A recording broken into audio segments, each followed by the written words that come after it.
Look, man, I only need to know one thing. Where they are.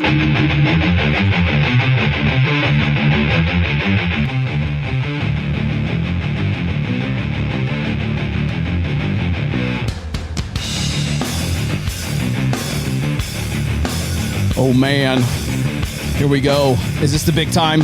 Is this a big time now?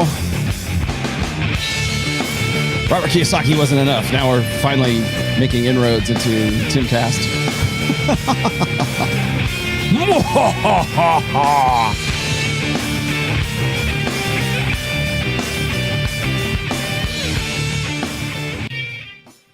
There we go. All right. That's enough of that.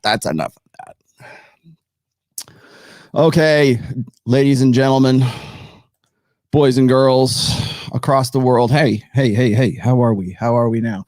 Timcast just started a minute ago. I have yet to see up. There's Myron. Okay, I'm gonna switch over. Today is gonna be a watch party. Okay, so we're just gonna watch this. The only reason I'm throwing this on here is so that you guys can actually opine and we can have a discussion about this, because as I am looking at the chat right now, it is just like this constant scroll.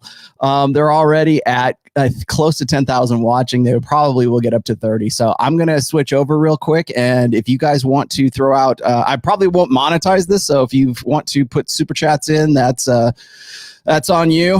And I'm going to switch over right now. I'll minimize myself here. Hang on one second. Let me switch to this.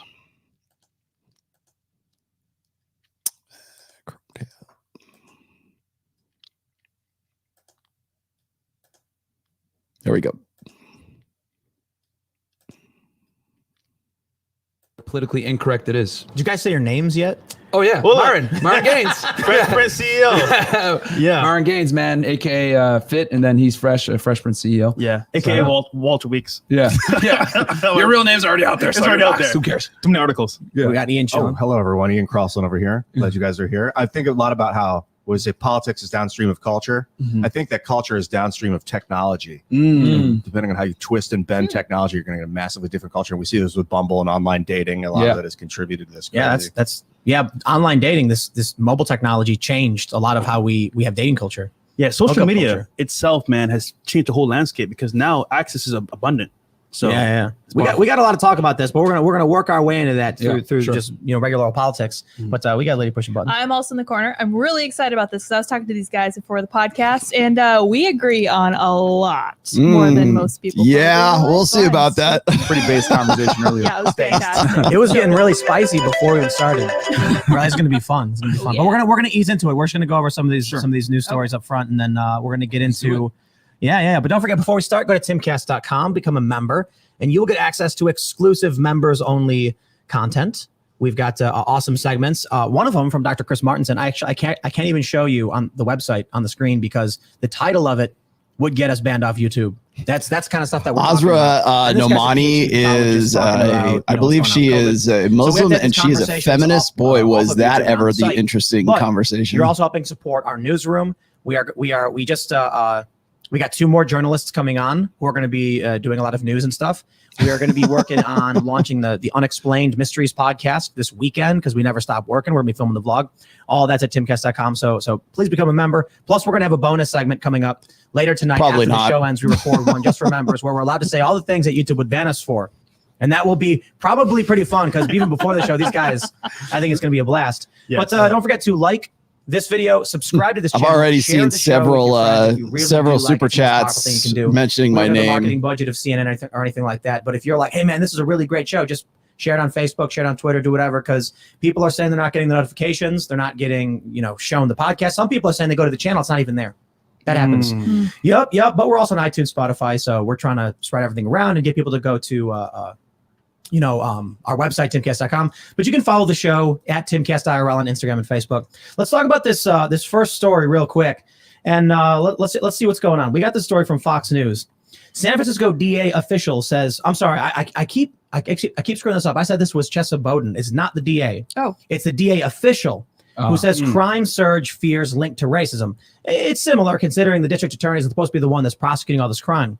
Reports of vehicle break-ins are up by between 100% and 750% in parts of San Francisco. And we're seeing stuff like this all over. We got this story from the Daily Mail. Crime is basically legal in San Francisco. Furious shopper posts video of horde of shoplifters fleeing Neiman Marcus, totally unchecked, with armfuls of designer bags. So we'll just jump in. I mean, I've been talking about this stuff for a while. I don't want to. I live. Makes me wonder how these guys are going to react to this. There were riots. There was It's not even about the riots. There was one story where a guy barricaded himself inside a building and started shooting at cops. Like, I think he shot like 5 people. And so at a certain point, I'm just like, why am I even living in a place like this? Yeah. But especially over the past year with crime skyrocketing everywhere. You guys are in Miami. Yeah. I'm wondering what you guys have noticed. Breaking into cars sounds like Wynwood. Yeah, literally. Yeah, they Like, know you go about down to party with your friends, or whatever, at a cool spot area. Yeah. You come out their cars. It's open. It's like, Wynwood is it's basically like, think of it as like our Williamsburg of like New York or Brooklyn. It's like, you know, going through gentrification, very similar to Austin. A lot of graffiti, a lot of really artsy. So yeah, it's like right there in that art district area. So I would hope but so. it's going through that I really Eastern hope hood so back in at the some day. point. So now We'll what's see. going on is, like, a lot I of put car the break-ins, call getting out, but robbed at and this everything point, like it's that. like I don't Philly is, like, really always consistent in want the top 5 to or 10 most dangerous cities in go the US, on man. Tim without. Yeah, I'm not going I to guess try that to get the on Tim. Put recurring it that theme with way. all of this is that these cities are typically run by I would rather them come to me than me have to come to them at this point. Yes. So I don't know how political you guys get because you talk a lot about dating. Miami is we were the last county to open Yeah. after the beer bug stuff. You know what I'm saying? Yeah. We were the last county because Florida was open for a while, but Miami-Dade was the slowest. We just opened back up maybe a month ago. So yeah, they're pretty. That's one of the craziest things is you had Democratic. you have that county that was like safe Democrat that flipped Republican. Which county was Was that? Yeah, it was Miami, wasn't it? Was that north of Miami? I'm fairly sure they have no idea what Broward he's is that one area talking that's like it's I like think it might have been Broward. yeah. Probably Bro, yeah, because Miami-Dade is typically always blue, but I wouldn't be surprised if Broward like went red for a bit because Broward is like a lot more diverse Yes, than that South would do it, Florida. yeah. Well, it is South Florida, but it's much more diverse than No, yeah, Miami-Dade County area. in Miami-Dade. Yeah. Oh, Oh, was yeah, Miami-Dade? it was. Yeah, it was Miami. There you go. I know. I don't know.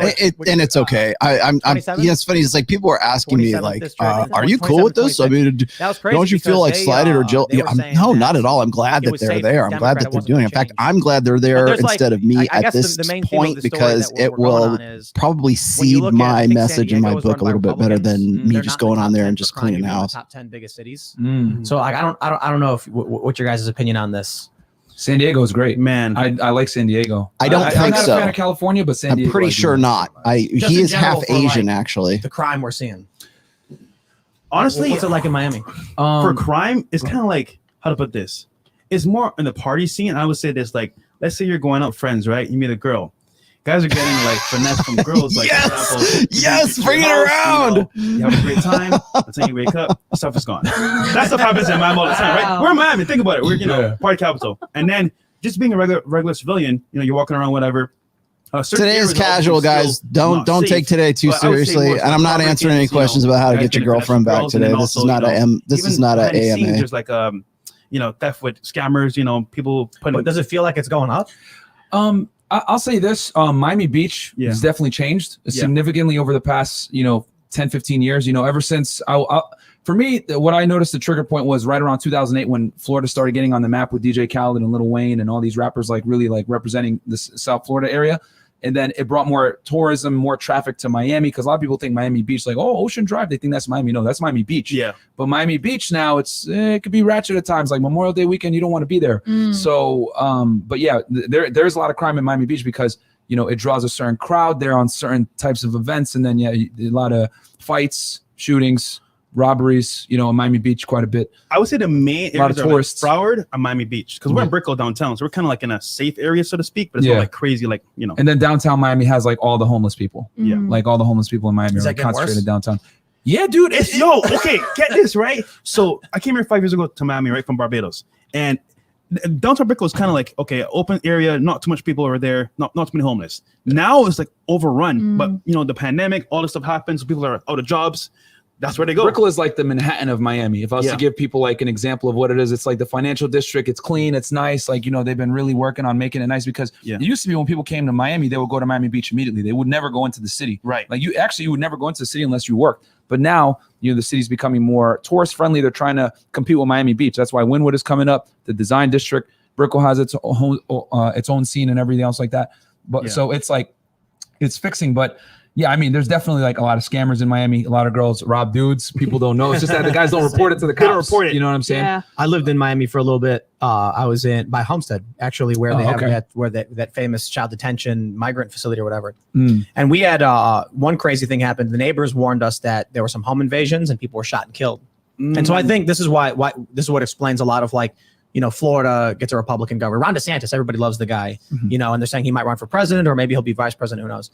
But when I was there, this is a story I often tell people. I was at a Trump rally talking to people about this because, you know, this is back in the day, or it was like 6 years ago. There were some home invasions. A guy was in his shower, and he heard noise downstairs, like rustling. So he walks downstairs in his towel, and then two guys see him, and then just one guy just shoots him in the chest, kills him. This is like 40 miles west of Miami, so it's like not that far away. Okay. And you know, so I was talking to people in the neighborhood about. They're like, you got to be really careful. You know, I hope you have guns. And we were like, we didn't have guns. I'm the only one with that sound effect on this show. Like that. We had like an air pressure rifle. And so then talking to these people, a lot of them were Latino immigrants. A lot of them were Cuban. Yeah. And they said, oh yeah, those, like we were talking to our neighbors about it. And they were like, oh yeah, those guys. Oh yeah, they killed it. I think they caught them. They were illegal immigrants who like were ransacking houses. Let me bring this down just a second. Zomboy, the reason I'm doing this is not to sort of subcontract on their show or anything like that. It's like if you go, I'm looking at it right now. If you go to the there's an Air Force base, to the actual show, you can see the chat is just like flying by right here. So I think it's kind of cool to like just be able to have a conversation about the conversation. Instead of like trying to, I mean, if you go and you look at Timcast, he rarely answers super chats. He certainly doesn't answer them unless they're like $50 or above. Anyway, I digress. I want to ask you guys, like, how do you manage to do a podcast underwater? You know, I heard Miami sank. We're sinking. Yeah, we're sinking every day, bro. We had a building that just collapsed. That's true, Surfside, South Beach. What In was Miami that? Beach. Terrible, man. Why Miami was Beach. that? They ever figure out why? So apparently the building had a very bad structure. It had some issues going on, but they never fixed it. So they were told ahead of time, hey guys, this building's under some issues.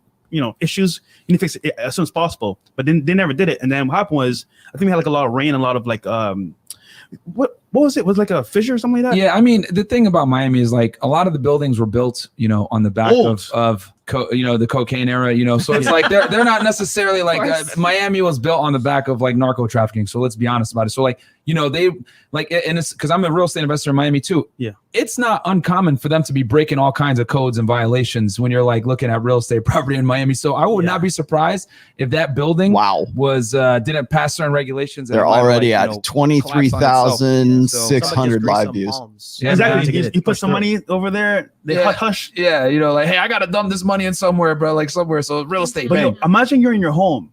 All of a sudden, that's crazy. Yeah, dude. And there's so many buildings in Miami like that. So who knows? Miami might be underwater. Who really knows? What if your podcasts? You know, what if like you're building your end, just like, dude, yeah, it's bro. Thanks, man. Thanks, DBS. We're high up. When it rains, we're high up.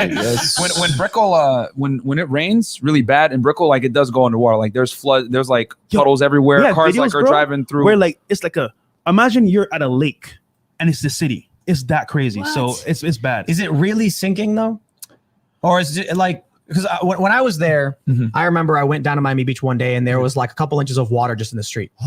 And they said, oh, it's because 15 minutes of small talk. Jesus Christ. I know what you guys are going through. You know what? I sea level. I promise you guys, after watching this, I promise to tighten up my life. So I'm wondering how much of it's political. Painful. Because here's the thing, that they're saying that, you know, the water levels are going to rise, climate change and all that. You win. You still got all these investors buying up property all across Miami Beach. See, that's my question, dude. Why these millionaires dumping money into a property that may go underwater?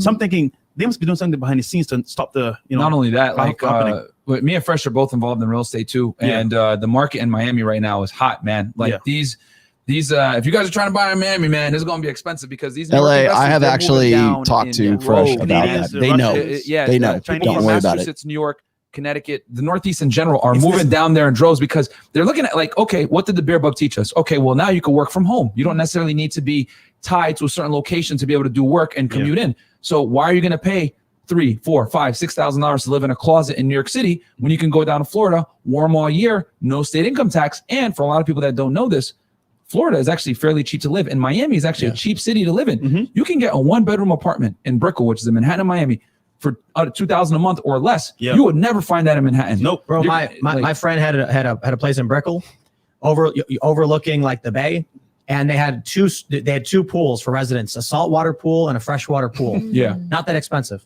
It's It's like super nice place. people think Miami's expensive, but It's here's not. the thing. It's expensive if you party in Miami. Yeah. Since so many people come to party in Miami Beach, it's expensive. But if you actually live in the city of Miami, not that bad. And if you want to avoid sea level, Love you too, can go man. to Wynwood, and that's above sea level. It is. So a lot of investors, that's where they go to invest and buy property. That's gonna blow up soon. Yeah. But sorry, go ahead. No, I was gonna say, man, I think a lot of people are moving down there because of freedom. Facts. Yeah, I mean, you had Freedom. Texas and Florida saying you don't gotta wear masks, you can do whatever you want. Like life is normal here. Yeah. That's why people, I think a lot of people move to Florida. So our friend Luke, for instance, he was on the show, Luke Rukowski, for a couple months, and then he's like, I'm leaving, I'm going to Florida. And he was like, you should come with. And I'm like, bro, we can't just go to Florida. And he went to Florida. I don't know what he's doing now. It's a great state, man. You should come in. I lived in Florida. The problem is you can't go outside. What, the humidity? Humidity. It's 100 degrees with the maximum humidity, and it's monsooning half the time. I lived when I lived out there. I'll be honest, bro. I mean, we stay inside most of the Yeah, time. I mean, so you're good. Yeah, bro. yeah, he's not kidding about that. I mean, I'll take warm weather because I grew up in Connecticut. So I grew up in the Northeast. I went to college in Boston. I'm very familiar with New England and Northeast in general. I lived in New York City. I've lived in Philly. And it's just like, man, I'll take that hot weather over cold weather any day, man. Like, but that's just me. Some people like the season changing, but like for me, it's like, it's cheaper, it's warmer, the girls are hotter. I will say this though. Here's my prediction. Nevada, Florida, and Texas are going to see huge migration of new and Why is I got news for you, Myron. Because, they Nevada all has don't have already state tax. seen lots and lots of it. A lot of people are escaping major cities that are Yep. expensive. Las Vegas for LA. A lot of people from New York are coming down to Florida. And then Texas. Yeah, everyone's nobody's going to doing it in Nevada, by the way. fantastic And this is place. not If I to was in like Florida, I'd be in put Texas. Myron on blast, thing like you can that. buy a But beautiful home for Nevada right now, the $100,000. at-home price in it's well, actually in Texas is very- Nevada is, make a lot I of their own believe, stuff. $15,000 Don't they have that is on the paper somewhere? average median home price, and most So, of that is the only because thing that sucks is, like, investors are coming in here Houston traffic picking is it awful, up. you need a car. That's the But average median Texas is home a great price. place The to be. So I average think those three states in the next average now income people are family seeing, I in don't have to Reno go itself is about independent on where I am $56,000. to, So like, work. it's I can safe work to remotely. assume So if you're that gonna the work people who are remotely, why not buying pay less property taxes and be in in a more Nevada better are area? not residents of There are some Nevada. rumors. I haven't looked into this. West Virginia is trying to get rid of their income tax, at least at a certain level. I don't know if they're actually going to do it or not. I haven't looked into it, but a lot of people in West Virginia are talking about it. So I like it out here, man. It's close enough to the East Coast, a couple hours to Philly, a couple hours to, well, not a couple hours, but you can head down to Miami, not too difficult. DC's right there. Yeah. And you're allowed to have guns. You got big open spaces, and I like snowboarding. Periodically, maybe once or twice. I don't want to go I crazy with think. it, Do you guys see? Do you guys get the feeling? Now, I've New watched Hampshire, Tim I would Pool. say Now, New I Hampshire should is probably also, have. good as well for people that want to stay in New England and still be able. I've to get that watched. experience, 'cause there's no Hopefully, state you guys are tax on, okay with me potting either. these guys And down a there's little bit. I hop think skip I away am. from, Am I potting these guys down? Massachusetts, if you Can wanna you go not to hear them Boston now? or Springfield or anything like that? Give me a Regarding, one if you like, can't hear coastal them cities right getting now. going underwater. I think what happens when Can that you hear does them? happen is it happens in jolts because Okay. if the Guys probably ice can't even hear caps me. melt, there All right. will be like a rise in. So water. here's my What deal happens when the is- ice is oh, it's removed good? from Oh, you can. the Okay. Earth, the Earth rises where that ice used to be, and Earth elsewhere on the planet goes down. So like it will literally sink. All right, I'm going to pot So them not down only just a does little the bit water here, level just rise, because the Earth I'm sinks. going to talk over them. They're not even saying anything like all that that intriguing. Now, I have been watching Tim Pool, and I will say this, just so you guys get a little bit of background on me and Tim Pool here. I've been watching Tim since I think 2015 when he used to go walk around like the Berkeley riots with a GoPro strapped to his forehead and his or maybe his chest or something like that. And honestly, I think it's he was trying to. Well, actually, I think honestly, I think Cernovich was trying to sort of follow in Tim Pool's footsteps at that time. Is gaining ice in some areas, losing ice in some Is it areas. too loud? It's not too loud. Can't be too loud. That's you would see land How about now? sink as Am I well good as now? water Okay. go up. So I just want to let you guys know, and I have seen the evolution of Tim Pool since right around 2014, 2015, and this guy right here is not the Tim Pool I used to know back in 2015. I don't know, man. We're talking about And investing in real estate. he talks a lot about himself, and he's made a lot of money. Let's be honest. I mean, he was just in the news. I think he was on the Washington Post recently. Somebody was talking. Whoever was doing a breakdown of him was saying that he's got some sort of like skateboard mansion in I believe it's in Philadelphia. I think he's up or upstate New York, somewhere around there. But yeah, I mean, you can say whatever you want to about Tim Pool. You can say, oh, he's a fool, he's an idiot, blah blah blah blah blah. Okay, fine. But he also has. They know something that we don't know. I'm not going to say he's taken over Joe Rogan's spot, but he is certainly a key member of YouTube right now. And is making money hand over fist, whether you like him or not. You can't disagree with those numbers. I don't know like why. Wave breaks. Are they breaking the waves? I don't know what it does, bro. You want me to pause it? I'll pause it. What I think honestly is that these New York investors have so much money that like even if the place was to flood or whatever it is, they can fix the damages. Like they're buying it at such a low cost that even buying it at that cost and fixing the damage is going to be cheaper than buying a piece of property in New York. Like I grew up in Brooklyn, New York, right? Like and I in the right off Church Avenue, right? As a kid, like from 0 to 9 years old, then I moved. That property, I went and like looked at it. It's worth like $2 million now, and it's like just like a little crappy apartment like building, and it's like worth $2 million now. So it's like New York real estate. You can't even get in the game unless you have millions. So it's like, oh, I can go to Florida and buy like a triplex or a quadplex or whatever, or maybe even an apartment building for under $1 million. Yeah, I'm gonna do that. But as an investor, hold on. Some of these firms are probably just getting fed money for free. It's just they just get loans from the banks. They don't care about. What's the worst case scenario if you buy this property and 30 years is underwater? Whatever, bankruptcy, you walk away. Why do they care? Is it Blackstone that's doing that? Yeah. BlackRock and Blackstone, right? Yeah. Blackstone, I think, bought up a company that does this, that buys properties and rents them out. And then I think BlackRock was the one that was buying up all the properties themselves. I don't know. I got. There's like two different companies. I know, right? It's annoying. I'm just saying, if I'm an investor, a smart investor, I don't want to put money into something that might lose money. So I'm just thinking from my point of view, hey, I'm an investor where there's not sea level problems. I don't know. Yeah, but I'm just what I've come to realize is like these New York investors, they're not even getting good cash on cash returns like that. They're barely breaking 10%, and they're still doing the deal. So that tells me that they just have a bunch of money they need to get rid of or something. Have you guys been tracking what's going on with the economy since like with COVID and stuff? Yeah, to a degree. Because you're mentioning like you're a real estate. No, you haven't. We have another story I want to talk about too. We'll jump into this and then we'll get into the dating stuff after this one. Sure. Supermarkets are now, this is from the Wall Street Journal, supermarkets are stockpiling inventory as food costs rise. We're going to get into that dating stuff. That's stuff that you built your entire 300,000 sub channel on. We're going to get to a lot of people think that there's going to be some kind of market collapse. Inflation's already through the roof. Like, we're like, I mean, the bacon's up like 20%, gas is up, highest it's been in 7 years.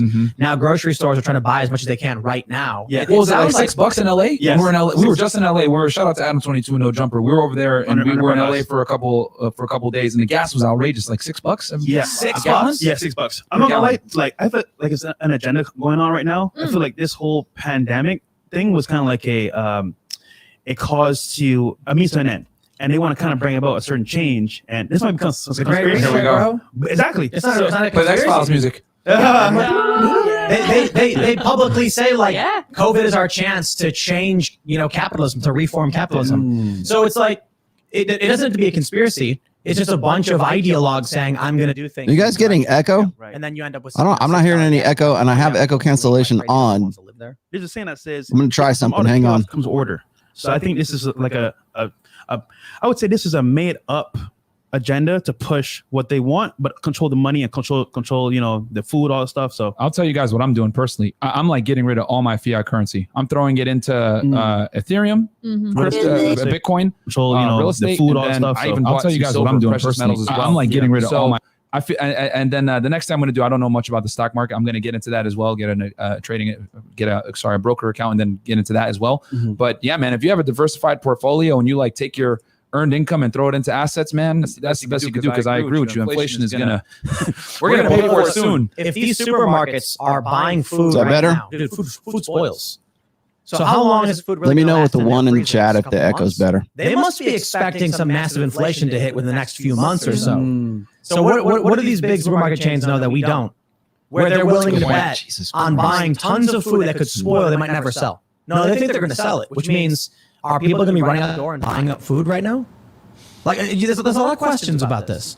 How about that? They buy larger amounts of frozen meat. How long is that really going to last? How long can you freeze meat for in your 6 months, I think. Yeah. 6 months? I think so. That's a pretty long time. And that's like that's like pushing it to the limit. But that means Scarface. if you went out right now and bought 10 loaves of bread, Yeah. You can only freeze them for so long. It's not going to be good. Right. Yeah. And so you're really expecting you're going to eat all that bread. And you would have to get the About worst now. stuff. Not like the good stuff, not the Ezekiel. Right. You'd have to get like the crappy white bread for it to last that long. Right.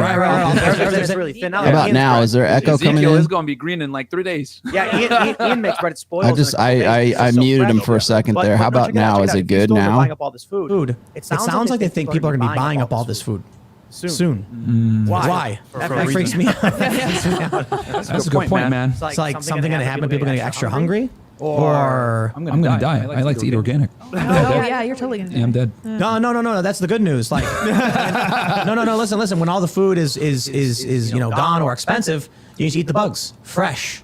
Fresh right out of the ground. Cicadas are all gone, so you can't do that anymore. Hold on, let me see what I can do here. Yeah. Bugs have a lot of protein, man. We had a cricket bread. I would say it was underwhelming. Are we in Q3 right now? Did we just enter fiscal quarter 3? No, I think we're in 2. Okay, so maybe they're unloading their cash for About now. before the quarter ends. Try and reduce their But tax. it's money and like listen, if they think this is a move to make money, right? Because they're About now? Is it good now? You can buy a steak for $1 right now. But next month it'll be $2 for that steak. They're saying like, okay, I'm going to buy a bunch of steak now while it's cheap. But then you also got to sell that steak very quickly because it'll Hang on spoil. 1 second. So they're not only they're willing to take that big of a bet that prices are going to be going up relative.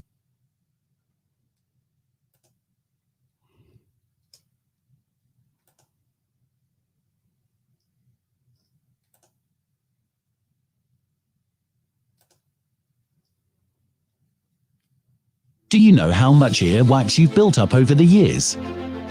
Recent studies show that Strange risk to You take. know it's a good investment. What? Guns. Yeah, facts. Yes. Facts. Yeah, Yes. man. I mean, I was thinking about this. You mentioned real estate, crypto, getting out of fiat. I was thinking about that a little while ago. I was like, dude, I've had a savings for a long time. I have some money that I haven't saved. How's that? Is that better? I'm never going to touch this money. And it's like I've had it for like a decade. Just like sitting in the savings account. Better? Good? And I look at it now. No I can't echo buy or anything echo? anymore. If I had used it a couple grand. Jesus Christ, years I got ago, no I clue, could've guys. bought something. Hold on 1 second. Today, man, the inflation's been so Yeah. crazy. Yep. The That's buying fun, power yeah. is just like.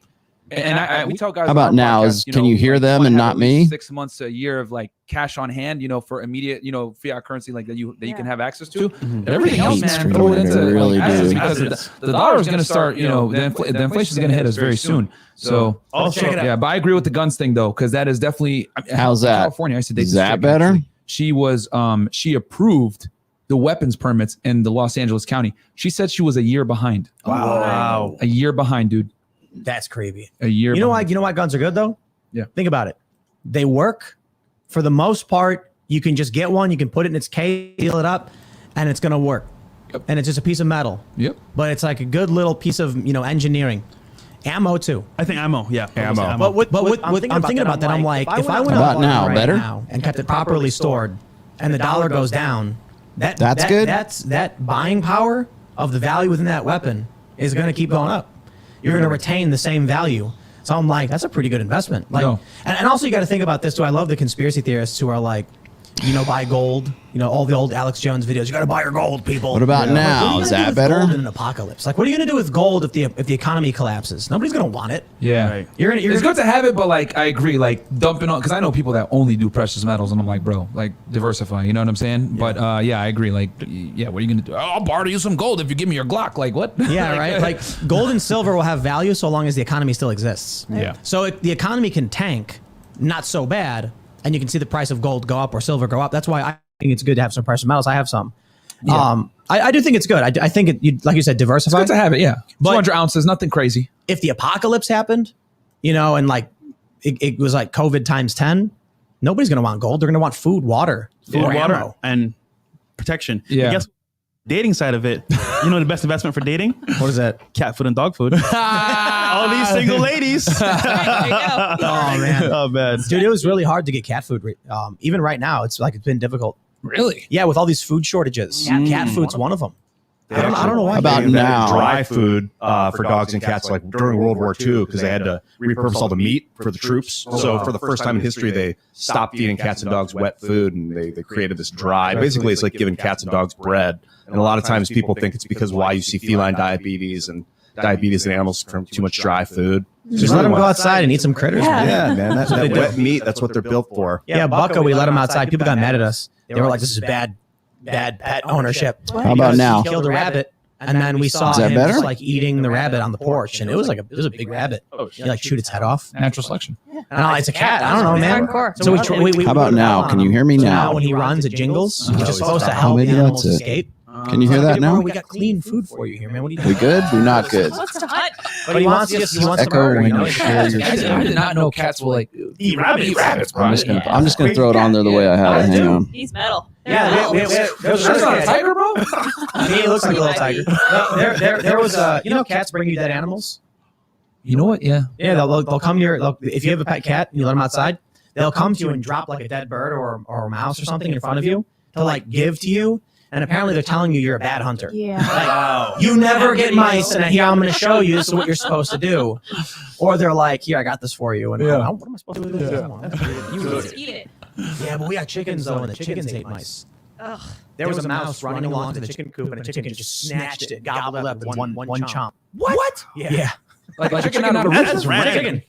What the hell? Yeah. I did not know that. I thought they ate corn and stuff. They Like do. No. They don't eat corn. Chickens eat bugs. Chickens eat everything They eat actually. grain too. Yeah. But the people think you feed chickens seeds or anything. You know, if you let chickens go, they eat bugs. They scrape the ground and look for bugs. That's what chickens eat. Oh, And so people, like when you give them corn and stuff, it's like giving them candy. That's what the people at the store told me. Oh wow. and that's how you fatten them up, probably too. Yeah. That's what they feed the chickens. And then for like if your hens, they're laying, they have a thing called a egg layer, and then they eat it. And it's like weird grainy protein garbage. Apparently, if you put a wooden egg in there with the chickens, they think that it's egg laying season and they'll lay more eggs. Yep. It's true. Yeah. That's so Kids are weird. dumb. Could you imagine if aliens put like a fake baby in a hospital and people were like, I gotta have babies? I could see Just it. trick people into doing that. Yeah. What about like dares? Because I see some in the back. Is that better Deers- when they're there you everywhere. don't get the And video in there? They're always stealing our I apples. just don't They understand walk why up to the this tree is. and Hang on just one reach up and second. grab them, and I'm like shaking my fist at them. Yeah. Yeah, people apparently they're pests. Yeah. I don't mind them. They eat our. They're just mulberries. talking about Mm, BS Seem like eating anyways. mulberries, Hang and I'm like, on. whatever. I don't like mulberries. I never thought of deers as pet. I didn't think about that. Hey man, you know gave him what? some carrots, bro. That was nice of you. I was trying to, but he ran off. Right away. It makes sense, but they kill them in Texas. Like, Oh, yeah. they kill them all the time. Oh, so it dude, makes sense. we'll have like 5 or 6 in the yard at About once. now. And they, I don't mind them. They don't do much other than I'm really worried about them eating the pawpaw because pawpaw better are really not. really hard to grow. It's like they call it hillbilly banana. Yeah. So cool. Yeah, so it's Yeah, they are. I know. They're mango talking and about avocado chickens, or right? Something like avocado and good? banana or something like that. And so we have very few of them because they're hard to grow. And Okay. I don't know. They were Okay. saying that the I deer figured might it come and out. snatch them up. So once they get ripen up, you got to be careful. But someone was telling me that the deer don't like them anyway, not to worry about it. And I'm like, all right. All right. But I watch them. I see them Really walking hate towards that pawpaw StreamYard. tree, and then I open the window. I'm like, hey, hey, get out of here! Lawn. He looks at you. He just goes and steals it anyway. Yeah. So I'm curious. If you were in the apocalypse, right? What is one animal you would want to have by your side? A dog. A dog? Yeah. Hero. Okay. Hero the Wonder Dog, of course. Oh, that's a tough one. I was going to get crazy and say a falcon, but I think a dog. Yeah. I think you Did want. you guys ever see? Did you ever see the it was on I think it was Myron? was it on You Paramount? want a dog. Wait, Did you guys see The Stand? like by my side? Remember by the your side, guy in The Stand who was like the atheist guy in The Stand? If he's by That's what my that side, long-haired like, you're dude looks saying, like. He's my dude. Yeah, he's a dude. Oh yeah, dude. Oh, okay. Like, if you could control him, then yeah. Being homies with just like a fully grown gorilla. Yeah, if he's like a Pokemon, I'm like, yo, do psychic or something. And he does it, then I'm cool with that. But like, is a monkey really gonna listen to me? Like, yo, psychic, you'd be like, look at me like, nah, bro. but if it was like reality, a dog, of course. Yeah. Yeah, I don't know. Okay.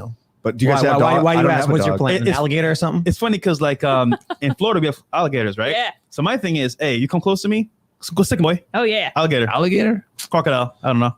bro. Is it alligators or crocodiles? I can't tell the difference. Jesus I have Christ. no idea. This is feel like like they're lazy. painful. I Do feel you like guys they want me to wouldn't do mute this until they Yeah, he's actually? like, yo, go yeah, attack ran a me, flag. literally, like, No, but it wasn't around a But if flag. you It could was the have an other animal dude. with you that was like your animal. Guys, okay, so at least I can mute it now on the board here. Like, God damn it. Okay, you know what, guys? I apologize. I apologize for my life. Okay. I will never, ever give you like this long of an intro on my live stream ever again. That dude right there. Yeah. Okay. Yeah, that would be good. But yeah, the tiger will pharaohs. probably. You definitely need Pokemon badges for a tiger, though. Yeah, a lot of Pokemon badges. You ain't gonna make it with just a pewter gym badge, bro. That's Like, Gotta go all the way. he's gonna look at you like, bro, Brock is trash. I'm not listening to you. So That dude Oh had wait, no, you know what? Yeah. Actually, I can. he was mute like, him on. how many people who listen to the show watch Pokemon? All that dude would do is just like try and he had rock Pokemon. No, but he would hit. They're him the with- worst. Misty. No, I don't mean like his killing Pokemon me. game. I think The girls. Yeah, the Oh girls. yeah. What am I gonna text, dude? What am I gonna text them? What? Like what? Like what? You think they're looking at? You think Fresh is looking at his phone right now? His eyes were always closed. Yeah, so like- he saw a hot chick, bro. And he always had like 3 Geodudes, and I'm like, bro, Geodude is trash. Why do you have You'll have a Geodude, a Golem, and then Gravitar, and then another Geodude, another Gravitar. I'm like, bro, you took an L with the first 3. What makes you think the other 3 are gonna win for you? Like what? Like every Pokemon Nick play Cannon, like, destroys you guys, possibly. except for Electric. But you know, I only know Surfing only a Pikachu, little bit about done. what's going on. Finesse. With Nick That was the dumb Cannon. thing about that show. It was like he electrocuted the Geodude because it got water on it or something. Like How is that possible? dude. The show broke so many rules. Yeah. Like, you know, like a Pikachu would beat a Geodude. We know damn well that if like Geodude used like Earthquake or something, like the Pikachu Somebody should do a meme, Dude, I right? was You have actually 2 playing the hours game, it's with like, what's Tim Pikachu gonna do? Pool, and you Jack talk and about tackle? Pokemon. Yeah. And then it's like doing 1 damage each turn, and you're like, I'm just dying. This is pointless. Yeah. Why are we talking about Pokemon? I don't know. I don't know. I don't know. Yeah, right. Why are you talking about Pokemon. Pokemon? Yeah, Animals, Yeah, there we Pokemon. go. Yeah, we found But you it. could get a surfing Pikachu though. Surfing Pikachu. It's Pokemon Stadium 64. Yeah. You had to do. How long is the stuff, and show? then you Does could it go teach for your 2 Pikachu hours? surf. I think this goes for 2 hours. Discussion right now. I am probably not going to make it all the way through 2 We're in a hard hours. segue because we had a conversation last night about critical race theory in schools. Okay. Have you guys followed any of that stuff? It's funny. We had Hotep on. He We had spoke about Hotep on. It was we Oh, were right talking about it a little bit. Yeah. Yeah. So this is like, I don't know. I guess maybe esoteric is the right word. It's kind of scary because more people should pay attention to this stuff. But one of the things we talked about in the bonus segment, which maybe we'll get into a bit more in the bonus segment for this one, as it pertains to dating and stuff like this, is how like the gender identity stuff is affecting future generations. Yeah. People aren't having families anymore. We talked a bit about climate change. I mean, there's articles where it's like having a child is one of the most destructive things you can do to the planet. So Here we go. Yeah, you've not heard this, but I'll just pull it up. No. I Damn, never see if I heard can of that. Finally. pull it up. So bad. Having I children mean, is the most. no, you said I could kind of think about it because if you raise the child the wrong way, they could probably like Oh yeah, facts. want to destroy the earth. Yeah. That's true. They'll, Jeez. yeah. There'll be a liability on not just you, but like I do society not in want to general. believe Let's that. do this. I know we talked about Pokemon for some reason, but we'll just we'll pretend we're segueing from the Florida Yes. climate change stuff into the dating stuff with this story. All right, sure. It's from 2017. Having children is one of the most destructive things you can do to the environment, say researchers. 1 fewer child per family can save average of 58.6 tons of CO2 equivalent emissions per year. So you got stories like this.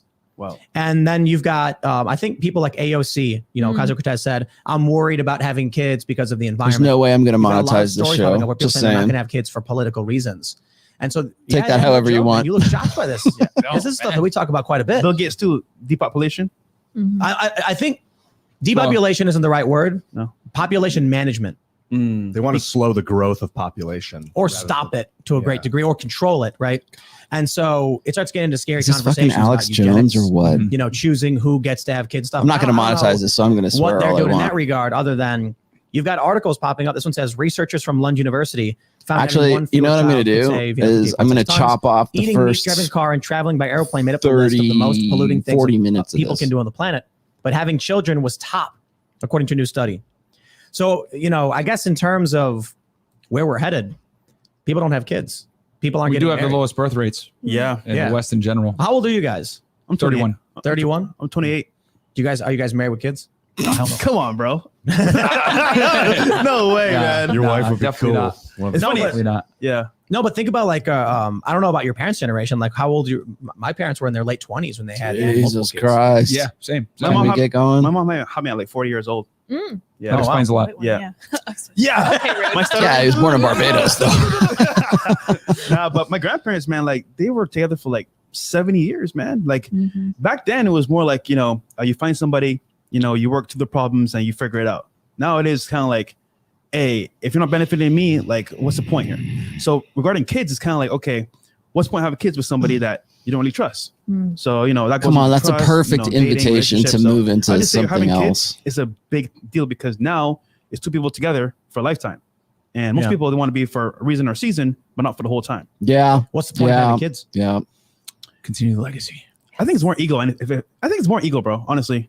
Yeah, well, Ego. I mean, we're designed to procreate, man. Yeah, but like, okay, if you're living life, living a good life, why do you want kids? Well, it's easy for us to say that now, but when you get older, you're gonna want kids, bro.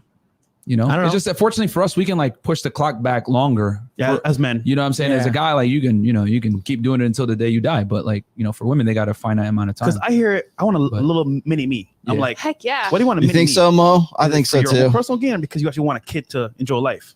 That's some questioning. Like, okay, is it about you, your ego, or is it about the kid itself? Yeah. Everyone that has kids says it's the best thing they've ever done. So I believe the hype, but I'm not going to do it until like I'm completely ready. Because in today's day and age, you got to be very cautious about doing it. But that's why I think, so many people are putting children on the back burner to pursue a career making money. But were our parents ready?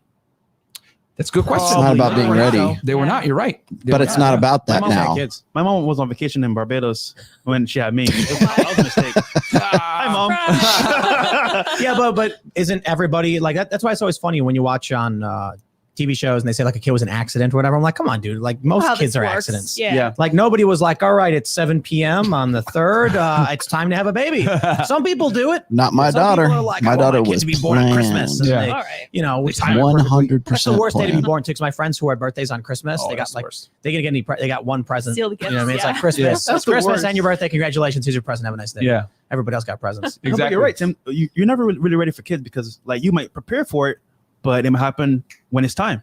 Who knows? So what's the end result of this? I mean, we're talking about inflation. Mm-hmm. We're gonna have if we don't have more people, this weird. Are you guys familiar with like, the economic system and the Federal Reserve and all that stuff? Yeah. It's not going to sustain itself if course there's no not. more people. Yeah. So then not. what? It just everything. China's going to take over. Just You said it. Oh, he More said or it. less. He said it. Oh no. Just put it bluntly, I guess. All right. Well, it was a good run while it lasted. They got 1.4 billion I was people or playing. whatever. So No, but I honestly believe, man, at some point in time, we're gonna have a massive shift where it's gonna be under one control, which is like the government, the food, the money, and it's kind of like, okay, now that we control, what's needed in life, like you have to do what I say, and the majority of people are gonna kind of follow a trend, and if you don't follow the trend, you're gonna be exercised from like, the whole society, the current system. So I'm thinking, you know what, China, think about their current setup. They hardly having any kids. It's all business and structure, technology, how to expand, how to build an empire. Versus now, America's kind of like, Well, they want people to have kids now, though. in China. Yeah, they got rid of that rule. That's One right. kid per Yeah. family. It used to be a male, but now the problem is that they've almost overcorrected to the point where like there's no women anymore. Yep. Like, So there's they- too many men, too many bachelors. they buy North Korean slaves.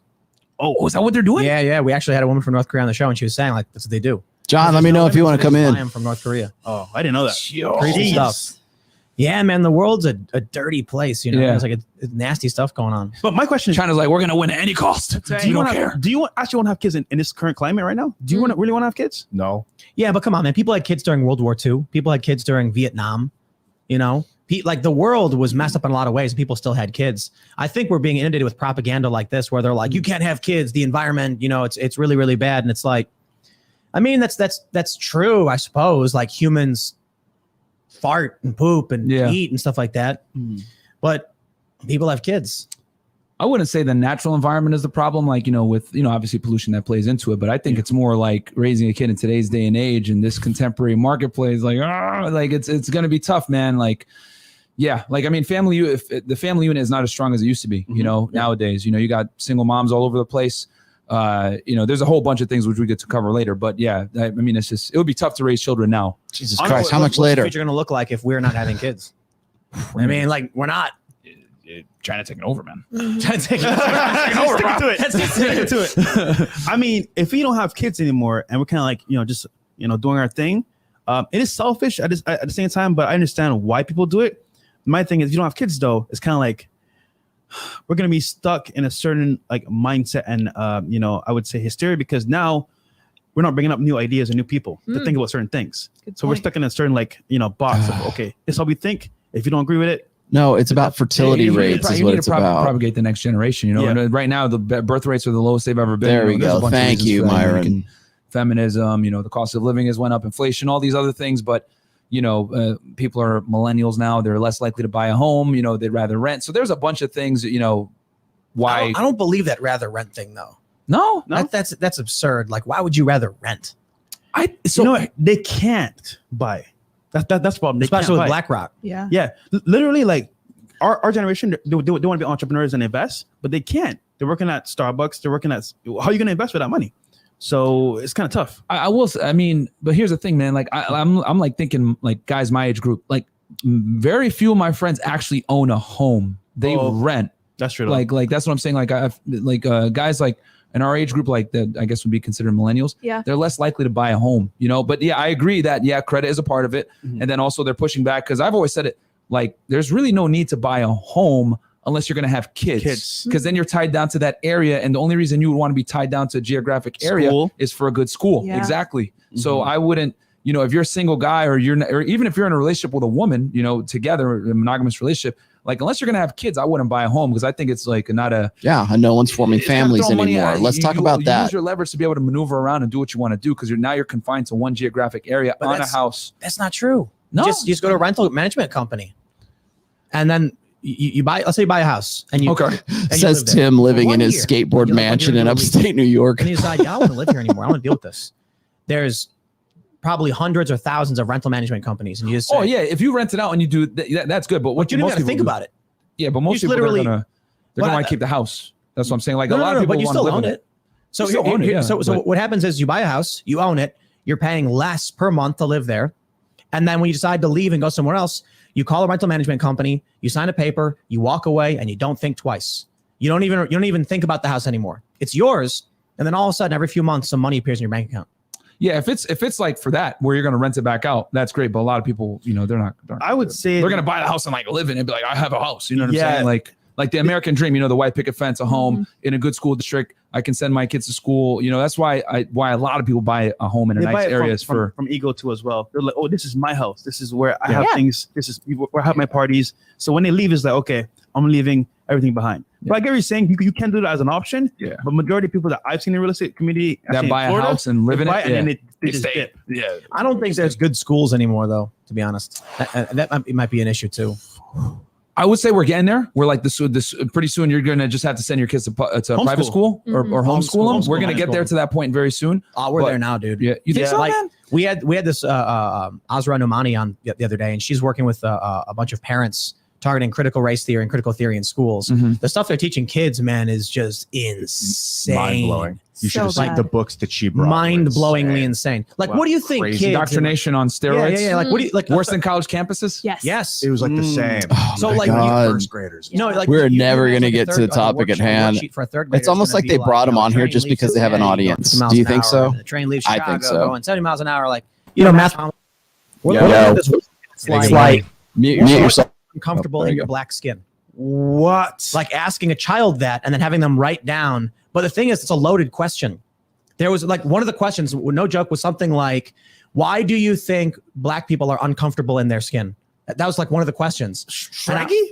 And I was like, Say what? but you see how the question's loaded? Like Yeah. it's asserting it as true. Yeah. And so the kid has to believe And that's then true. asking you why you think it's true. Yep. Right. Asserting it is true.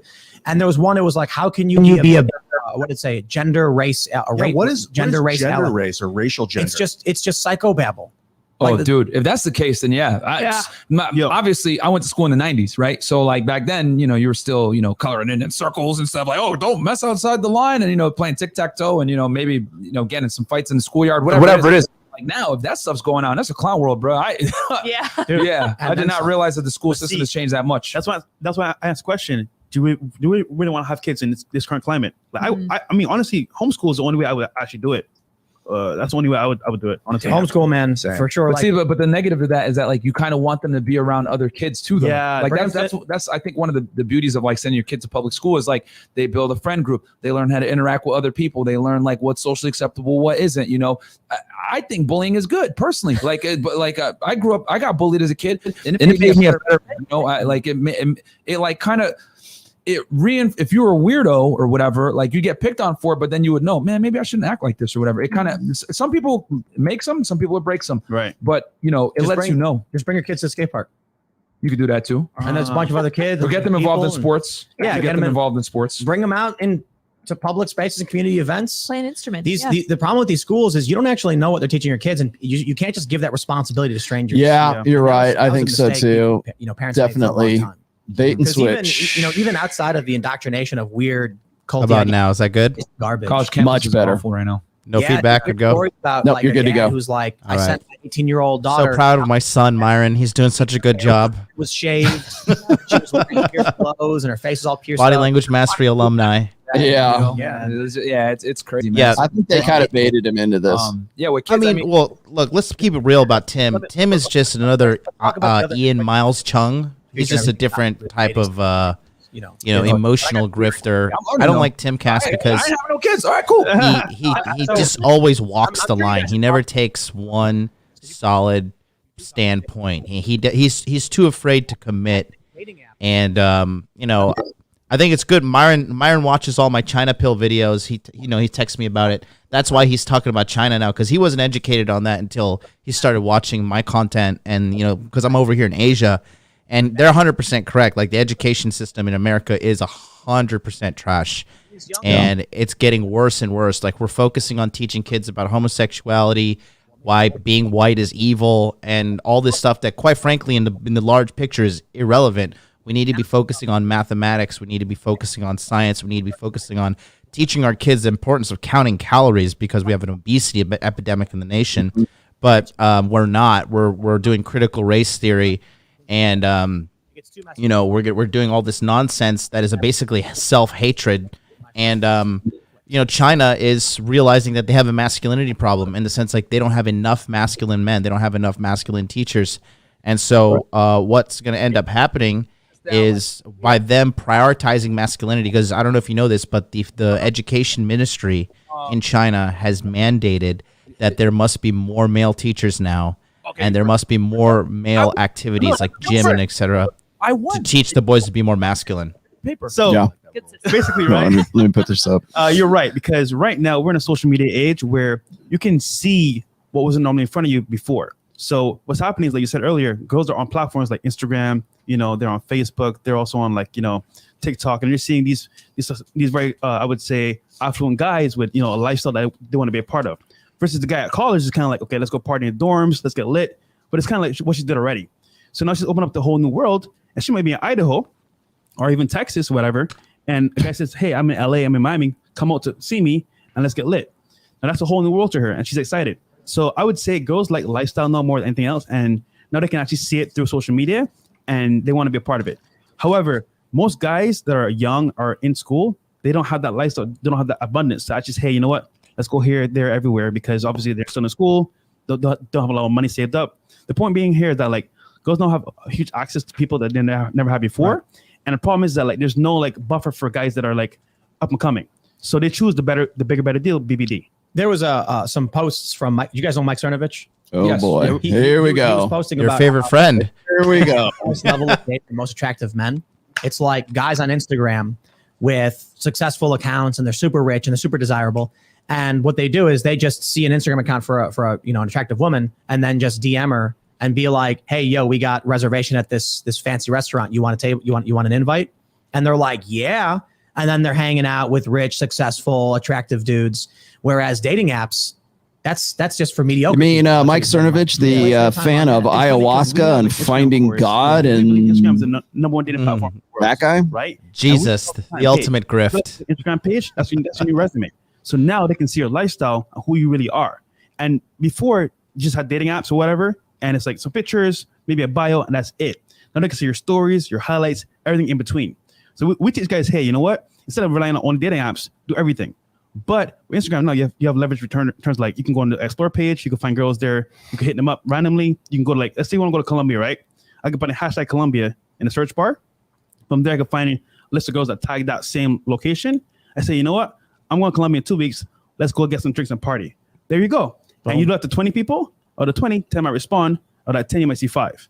But before you even get there, you got girls lined up for you off rip. That's powerful because social media and scale. So I'm just saying for guys nowadays, if you want to have the most options possible, get on Instagram or some platform like that, that's social media driven, that has a large base. You can go anywhere in the world. You can geolocation, like I said, Colombia, Brazil, wherever you want to go, and you can find what you want. But that being said, nowadays, if you don't have a good profile, you're kind of losing out on a lot of access to girls, I would say. Yeah. So, so I'll break this down. Here we go. Let's go. Come on. So why this is happening? Because what you mentioned is basically like a byproduct of the current dating marketplace we have now, which is basically a globalized sexual marketplace. Just like the world is globalized, the dating marketplace has become globalized as well. And what's happened is, to understand this, well, we got to know first, right? For the guys out there that might not be familiar with us, we talk about something called hypergamy, right? Which is like women dating up, wanting a man that's better than them in different facets of life. Typically it's they want the provisioning and security on one end, but they also want an attractive guy that's physically attractive as well from a height standpoint, jawline, physique, etc. So, and shout out to ROLLO Tomassi, he talks about this book and talks about this in his book, The Rational Male, the two sides of hypergamy. Yep. So in today's day and age with the globalized marketplace, girls have more options than ever before. So if a girl's on a dating app, women have all the leverage on dating apps because almost 80% of the users on dating apps are men. So supply and demand. There's far more men, far fewer women, so the women can be selective. So even girls that aren't necessarily as attractive have higher standards now because they have the ability to do so. And not only that, they also have Instagram. Like Fresh was saying, Instagram is really the number one dating app in the world. And if a girl has a moderately attractive profile, she's going to get DMs and messages from all types of guys that you mentioned before. Guys with blue check marks, guys that are athletes, guys that are celebrities, whatever it is. They're hosting parties. And what's happened is, with the way the world is now, a woman that was in, let's say, Idaho, we always like to use the state Idaho, right? In the middle of nowhere, she's attractive in her local area.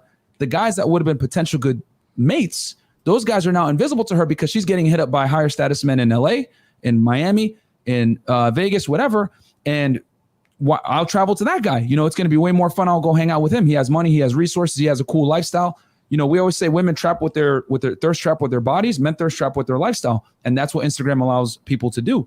So since women date up and they want the bigger, better deal, they're not going to settle on a guy that's just good enough if they can get something better. So what's happened is, since women have an abundance of options, they just pick at the top. And if you go through any attractive woman's Instagram, you're going to see a whole bunch of blue checks, celebs, whatever it is. And these are average women getting this type of attention. So what happens?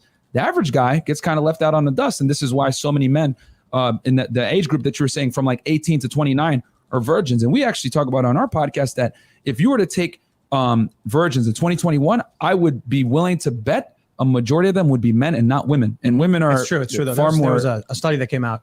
It's been like that for like the dawn of history, though. Substantially less. The increase. It's nothing new. I know. Who are virgins? It's just more pronounced right now, I think. Like a third. Yeah. We're aware of it, that's for sure. Now it's 30% or something like that. No, it was way bigger than that. More it was than like that. Teens, and then just doubled. And then for women, it wasn't even that big of a jump, but it did go up. Yeah. And we say all the time, some people disagree or whatever, but from what we're seeing, women typically want the top 10 to 20% of men, and they're getting those are the guys that are having relations with most of the women. And it's actually very funny because on our podcast, one of the questions we like to ask just to kind of get a gauge of the room, the temperature. Hey, ladies, what percentage of men do you think are actually, active, right? Try to keep it YouTube friendly. And they're always like, 70%, 80%, 90%, 100%. They're all banging. And we're like, no, only like maybe 10 to 20% of men are like having all the girls. And when we say that, they're like shocked, like what?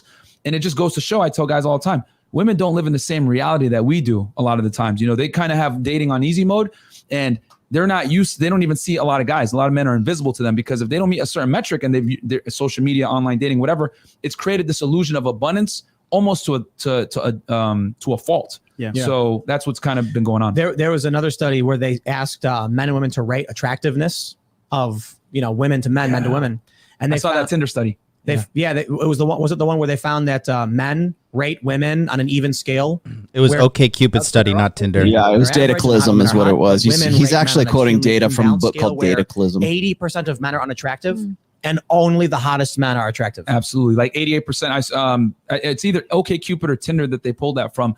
But yeah, and the reason why is because women are far more selective on online dating apps because they have the leverage. Like there's far more men and far less women, and on top of that, the apps, the only person that really, the person that loses the most with online dating apps like Tinder, Bumble, etc., is really the men.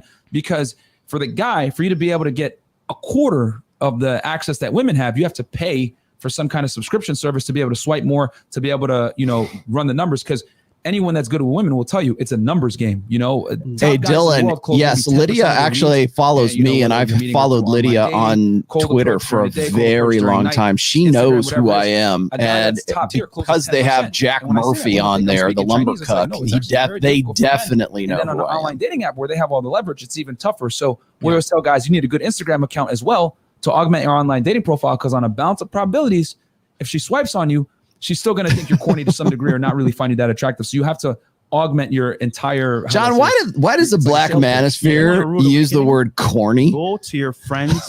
I don't know. I have no idea. People still use that word? Yeah, I'm hearing it all the time on black manosphere channels like Donovan's channel and such. And go to Ivory Girls DMs, you can see the same thing. There's no big skill here, a big change. They're all being hit up by these celebrities, and it's kind of like, okay, how do you compete with that? You can't. Yep. No matter what you do, you can't. So all you can do is level up to the best you can. Yeah. Fitness, mindset, lifestyle. Be the best Money, person. money muscles game. Yeah, you guys ever watch Money muscles game repackaged. You see that episode where Hank asks, he asks Boomhauer to teach Bobby how to pitch woo. You know this one? No, I have not seen this episode. So he's like, Boomhauer is like good with the ladies. Like, Boomhauer, will you teach Bobby how? Even though no one understands him. And Boomhauer is like, I got you, Hank. I'll teach Bobby. So he takes Bobby to the shoe store, and then he's like, all right, Bobby, I'm gonna teach you how to pick up women. And then Boomhauer walks up to a woman and goes, hey, girls, go on here, give me that number that he up some time. And then she's like, she slaps him. And then he walks up to another woman and he goes, hey, damn, girl, looking pretty good. You're going to give me that number, I'll hit you up some time. And then she like slaps him. And then he keeps doing it. And then he finally gets a number. Yeah. And he walks up to Bobby. He's like, look at that, Bobby got a phone number right there. And then Bobby's like, that's the secret, Mr. Boomhauer. You just ask every woman. And he goes, shh, come on, that's secret. Shh. But that was it. Yeah. Boomhauer just asked every single woman until he finally got a number. People think I'm crazy. So in Miami, right? When I first moved there back in 2018, I used to do something. It's called night game, right? But like when you go out at night to the clubs, bars, whatever it is to meet girls, right? Mm-hmm.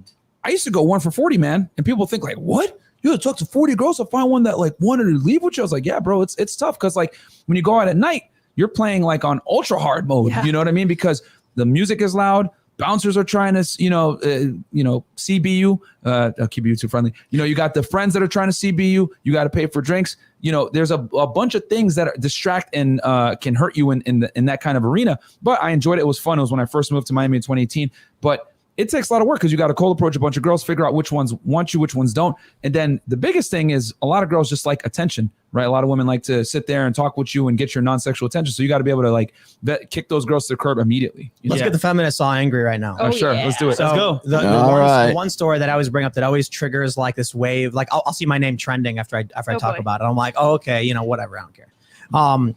They love us as too. women start making more money, men who make as much money as them are unattractive. Ooh. And so we have a study. Lack of economically attractive men to blame for decline in marriage rates. Wow, you're finally catching up to 2018, Tim. There was another story talking about women in their 30s struggle to find. Look at that. Even it says there, September 2019. Yep. Story about. I mean, Tim is not on our level at all whatsoever. Yeah. Where are all the good men? He's a sheltered little boy. Woman in her 30s who makes $50,000 a year to find a man who's equal to her. And the issue is they seem to think these men don't exist. That's not the case. Oh, come on, Myron. If you're a 35-year-old woman who makes $50,000 a year and you're like, a manager at a business of some sort, a man who's 35 years old, who's a manager who makes $50K is not trying to I'm not saying it's a good thing. I'm not passing judgment or criticizing women. I'm saying quite literally dudes want to date young women. And it's like we were mentioning just a moment ago in the previous segment about how, 35, you got to get the cobwebs off the vagina. On dating apps or Instagram, and they can hit up this college student or a chick in Idaho who's like, now she has access to every man. So this 35-year-old guy is not trying to hook up for the most part, or at least I should say is a tendency. So then you end up with women upset they can't find economically attractive How is men. this like the And then you end up with top the study show talking that we about would want to be on? divorces. Yep. That anybody would want to men be on. Don't It's make more money than the woman. The women don't want to be in. What's funny is I did a show with Ryan this morning with some raging feminists, women, and we got more traction in that men I don't have know, standards an hour too. than this. It's just that when, Oh, really? Shocking, right? Shocking, Standards. Because like the thing is this: if a woman says, "I want a man that makes a certain amount of money, $100,000 a year," tends to be what most women want, 6 feet tall, attractive, whatever, confidence.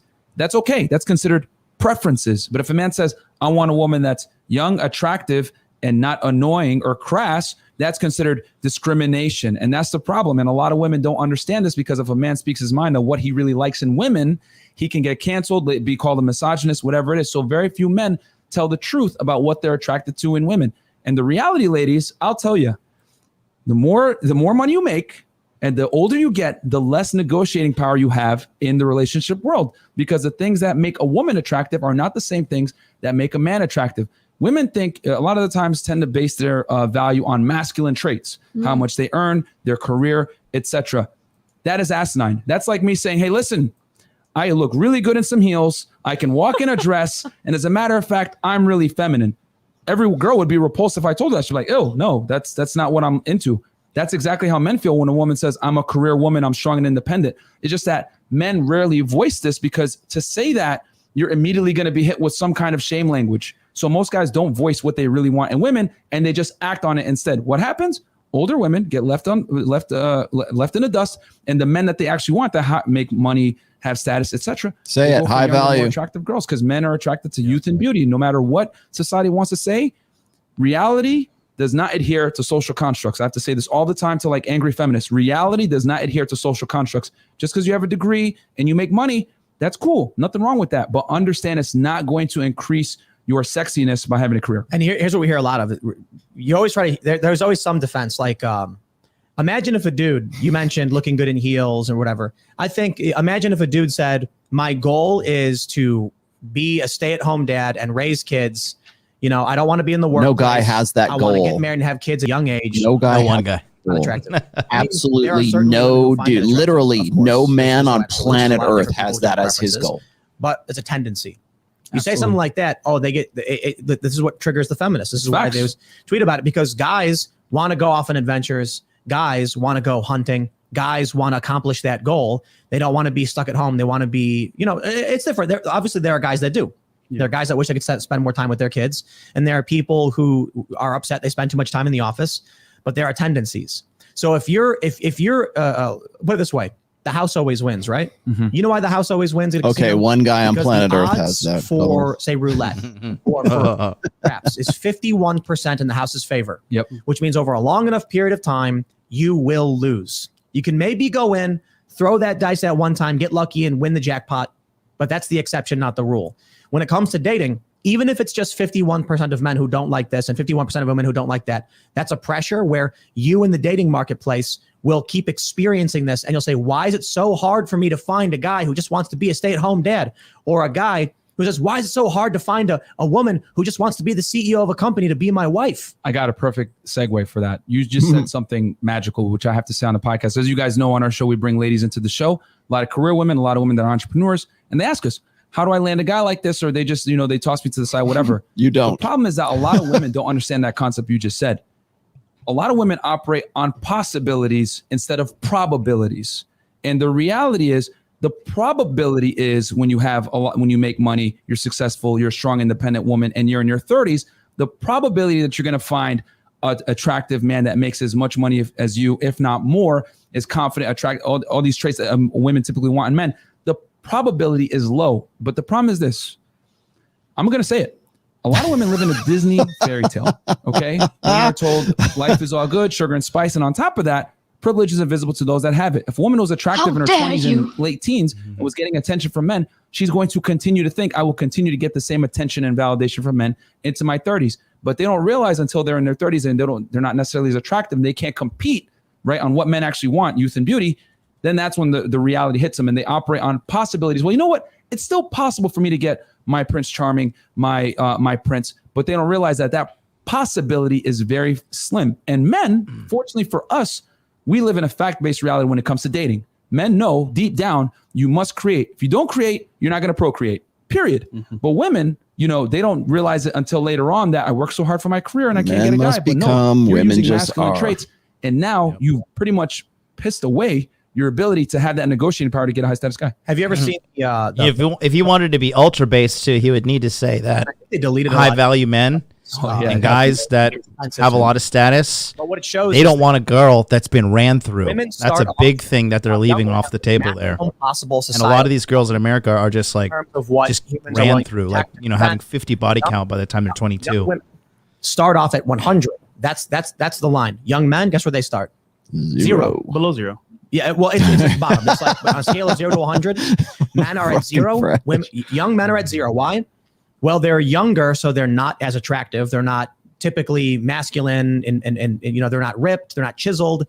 They don't have any money. They don't have any status. They've earned nothing. They're starting from the bottom. Why would anyone want that? Rarely. Young women, however, and this is mostly due to biology, whether anyone wants to believe it or not, this is what the studies show. And I'm not saying it's a good thing. I'm just saying He's such a pussy. This is what the studies show, and don't cancel me. Have kids. They want to have families. What happens is over time, men start to become more valuable by earning status, making money, collecting resources, and women start to become less societally valuable. Again, I'm not saying it's a good thing, because they're getting older and their ability to have kids is dwindling and diminishing. Eventually, there's a nexus point. There's like a point at which men, I think it's around 30. Yes. You know what's funny, TS, is back in like 2015, if I would have showed him that graph, he would have like laughed in my face. I think Cernovich was saying, this could be wrong. Like 30, Rollo Tomassi has a graph on it where that shows this. Thank you. There it is. The women's prime is like 18 to 24. And then a man is typically in their 30s, like 35 to 50 or something. Yeah, 35 to 50. The thing is that a woman's value, it shines the hardest and brightest, but it's for a smaller period of time. For men, if they do the work, of course, if you're 35 years old and you're broke, maximizing your potential. But, if you do the work, you can shine for a longer period. And I want to stress too, this is not a personal opinion of value. This is a number based on the study I'm referring to. Looked at messages. Value with sexual who was getting hit up on dating websites. Yes. And it wasn't so much as to say, like I think they outlined this. They're saying we're not saying people are more or less valuable as human beings. We're saying that in the dating world, women get messages at a declining rate from 24 and then onward. Men get an increasing amount of message as time goes on. But there was also another funny metric in that where they found that women tend to message men equal to their age. Men always message 22-year-olds. Yeah. It's 23, and but I know close that's what enough. you're talking about. The university, 22-year-olds are hot. 18 all the way to 60, almost always prefer. That's why they call the store 21 forever. Forever 21. Forever 41 was like the number. It was like the age of the man is going up and the woman is just at 22 the whole time. Yeah, we had a 35-year-old woman on the show, right? Late night show. And she was saying like, yo, I wish someone told me these things when I was younger, because she would go out to the club and it's like, she's seeing the 22-year-olds. This is all wrong. Guys, getting hollered at. She's like, wow, I'm not getting that same attention. And it's kind of like she understood if she had choose that time back, back then, when she was like in her 20s properly, she could probably lock down a man that actually cared about her. Now it's kind of like, okay, I messed up those years of my life. I'm 35 years old. What do I have left to give? And your youth isn't there. And guys want youth. So I think the problem is that like girls don't really know what men really want. And men, I would say men kind of know what women want, but it's kind of like they are putting themselves in a box saying, hey, you know what? I can have fun in my 20s, get lit, travel. Men can afford to try to figure it out. Women can't. They can't. That's the difference. Like they hit the wall. Like men, like you could take 10 to 15 years to figure it out and come into your prime later on. Women don't get that benefit, and the thing is that, like I said, they like to measure their value in masculine standards, which is asinine, because that's like me saying I can fit, just like I said earlier, if I could wear heels and walk in a dress, you should like me too. And that's how women sound when they say I have a career. Yeah. They base it off masculine traits. But attractiveness matters. But I think, what you're saying about masculine traits is what I think triggers feminists so severely. Oh, yeah, definitely. Yeah. The reason why, like, this is the one video where it's like all of a sudden I see all these feminists tweeting about me is because they were told their whole lives, you need to get a career. You need to be the CEO. You need to break the glass ceiling. Because they think they're alpha females. Then they hit their 30. They're in their 30s and they are in that senior level position or the VP position. And they're like, I did it. Now, how are my prospects for the things I want? And guys are like, oh, I respect you, but I don't want to have a family with you. Exactly. And that must be like getting smacked in the face. With John, are you watching the chat over on Tim's? Sure, but as you no, I'm watching your chat. Is the chat like ultra simp over there? People are saying it's super blue pill right now, and they will not do it. They're saying blue pill, the actual word. Will never submit. They rather die alone with dogs and cats than submit to a guy that they don't want. And here's the scary part: they've been lied to, like you said, their whole life. So now it's like, okay, they're awakened. Jesus, that thing is flying. I don't. Yeah, I'm I know. finding it That's too- why I don't did wanna- this I don't wanna show submit. so people Here's could the actually thing, though. like You have to. talk about things. That's the only way out. No, because you waited too long. I'm seeing a couple people type MLD in the chat. I'm making it, baby. Slowly but surely. We're gonna be up. We're gonna be up in the show next, Rollo. Sure. Wrong with in your 30s is kind of like, okay, why is he gonna choose you? We just need to go on there and talk about Jack Murphy, It's like too, for the women out paying there. people to come fuck his girlfriend. I'm not saying Just expose his No. cucking nature. consequences of that are you're going to have a smaller pool of suitable candidates that meet your requirements.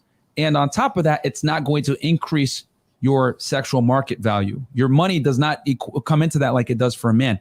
So chase your career, but you should also be working on trying to find a guy as well. And the thing is that women prioritize chasing a career and they don't actually prioritize like being a good girlfriend or being a good wife or being a They don't good prioritize femininity. There's a dying breed of feminine women in America. power and ability to lock down a high status man that you want when you're young and attractive, not later on. They're not. That's trying what to guys be want. what Feminine men women that who have not been fucked by 100,000 plus dudes. That's all men want. Be feminine and not be a girl that has like 50 plus Look, okay, dudes she's keep it fucked. data. And they behave a certain That's simple. way. By all means, feminists, you're allowed to insult those men. When I did the segment, they were like, Tim Pool's basically saying that men are losers who are immature. And I'm like, 32.8. fine, They're almost I at don't care. I'm not saying 33,000. it's wrong. I'm saying if that's what you believe, Go, you're allowed go, go, go, go. Everybody is in the chat. Rollo Tomassi. Just recognize that. So, and I'm not saying It's like one after that's the literally the next. studies come out from. Somebody said shout out to John from MLD. We love you, chat. We love you on our plebcasts for compared to this one. $100 on there and say, bring Rollo on. Send Rollo the link. I'll pay you back. Just go do I'm it. not saying it's a good thing. That's just what the studies come out. They show. I'll take it a Tim, step further. Yeah. Career women, the least happy demographic of female. I think it was a study from 2011 of human being, actually. 40-year-old woman. I had to go look at unmarried, that. no That was children, in a clever. career. It's so funny. Least happy demographic of human being. And I've said this before on the podcast. You guys Edie Bond in your chat says they're dropping MLD and Rollo's name in the chat. Rollo, Myron is my child. He's a healthy offspring from the High Commander and the Supreme Leader days. and bring it home to He did a very good job. I'm proud of him. Yeah, like you said he's doing before, all right. The reason why so many women I mean, divorce getting a man, around they make to more it, money but, than them or whatever, is because when you're the breadwinner, it inadvertently puts you in a leadership position within the relationship. And I've said on the podcast before, women are incapable of leading men within the confinements of a relationship. And as a matter of fact, if you put her in that leadership role, she's going to lead you all right to the end of the relationship because women are not built to lead or provision long-term for men, period. Let's get more offensive to the feminists. Let's do it. So we got the story. This is from Daily Mail. Women reveal how their appearances have dramatically changed since they met their partners, saying comfort eating, birth control, and babies have completely altered their bodies. This is in many ways something Milo Yiannopoulos wrote about in I don't know, 2015. Getting together and having a contract to each other under God till death do us part, because back in the day it's a problem if a dude continuously becomes more valuable and more attractive and the woman doesn't. And then you end up with a bunch of angry women and you end up with a bunch of philandering men or womanizing men. To have structure, they said, okay, we'll do marriage. Well, nowadays, divorce. Marriage is meaningless. There was a meme where it was a guy on his knee with a ring and he says, will you enter into a government contract with me? We get some MLDs and Rollos in the chat. I love it. It's so funny. And she says, like, who is this MLD guy? That's the mentality that we have this today. There's no. I love it. I love our fans. They're great people. Do it. Back in the day, if you tried to get divorced, the judge would be like, I sentence you to marriage counseling. Like, you've got to figure it out. And you guys have a mutual agreement with each other. You've got a family, you're going to raise it. And it made sense. So today, I think this is a good example of why there was marriage. You got images of these women. We're just going to these are posts, they show themselves. It is, huh? Being a size 6, meeting my BL. And here's her 2 years later as a 12 to 14 due to contraception and eating bad food the first few months of after. That's not a few months. That's a year of eating bad food. Here's one where she's like, it takes a lot more than a few months to get that here's her now. To be fair, this one she's actively pregnant, so I don't think that's what actually. Oh, that was a big one. Who gave you that? Here's one where she's like, here's how I look. I'm fat. There are a ton of women, celebrities or otherwise, who have kids and then go work out and get fit. Thanks, Vince. Thank you, Vince. Thank you, Vince. Vince H. You win. There are a lot of win. women that look really, really good as soon as they get married. That's the trope. They let themselves go. That's why is it that in TV shows they have that trope of letting themselves go. So It's American culture. think about this. Yeah, welcome to Western You- society. And it all goes back. What these guys are missing on the podcast is this: it's all down to the marketing companies in America 10 is a boss. saying right? body positivity, Right? because the number one target they Okay. have are women. Women are the ones buying into this body positivity stuff so they can drink a gallon milkshake from Starbucks Yeah, that has because 2,000 they're- calories in because it. They want Into the game. because You they really want want the game Same thing to with relationships with change these women. to They fit find a guy their that they ability can to lock down, play that the can take care game. of them, I want to be and they put fat, all but that I effort also into it want at the guys to beginning find me get irresistible. that guy. In a Yeah. gynocentric To fit- social order, that's a If I high leave- priority. I get To have fit it. their delusion. Let's keep it real. Yeah. Fit their So I can do delusion. whatever I feel To like, fit because their now he's under deficiencies at my playing the reign. game So I the feel way like it was marriage supposed to be itself, church and played. store, Yep. definitely has a place for women to strive, but for men, it's a very detrimental thing to do because you can and I want to say this, right? So women have the advantage because they can leave anytime and get what they want. The guy, if he leaves, he's gonna lose. So I'm just saying, in that situation, There it they is. have all the leverage, and just being there, they can win and do whatever they feel like. Because now they leave, like I said before, they get everything, and that's it. I think that prenuptial agreements should be automatic, and that you should Prenuptial have to agreements file are to do effectively away with it. useless. The idea that there is no prenup going into it, and that everything you used to Look at own this guy, Rollo. Does this guy fuck? person because of the sign, it's insane. to me. Here's the problem though: prenups don't always work. Stump Like, if that you do the bitch! prenup, let's say they can say it's under duress. You know, he forced me to do it, so they can always wiggle their way out. My thing is, okay, why even get? This pisses me off, bro. Because it's kinda like, I understand Good why boy. women have sex against men in marriages because they can. Because think about it: if you leave your wife and you've been together for 10 years, alimony, child support, all these things come into play, and you're stuck there. The So my lumbercuck thing is, does not fuck. these women can take advantage because the law. I need a sound drop for that. So how do you avoid it? Don't get married. So, Yeah, here's just a really interesting tidbit. We mentioned this in a previous segment. One of the a large component, a large factor in divorces is the woman making more money than the man. Yes. The man is no longer attractive when he's. Come on, not Myron. You know that economically one. We attractive talked because, about that one. like you guys mentioned, what are women are looking for? Lifestyle, status, confidence.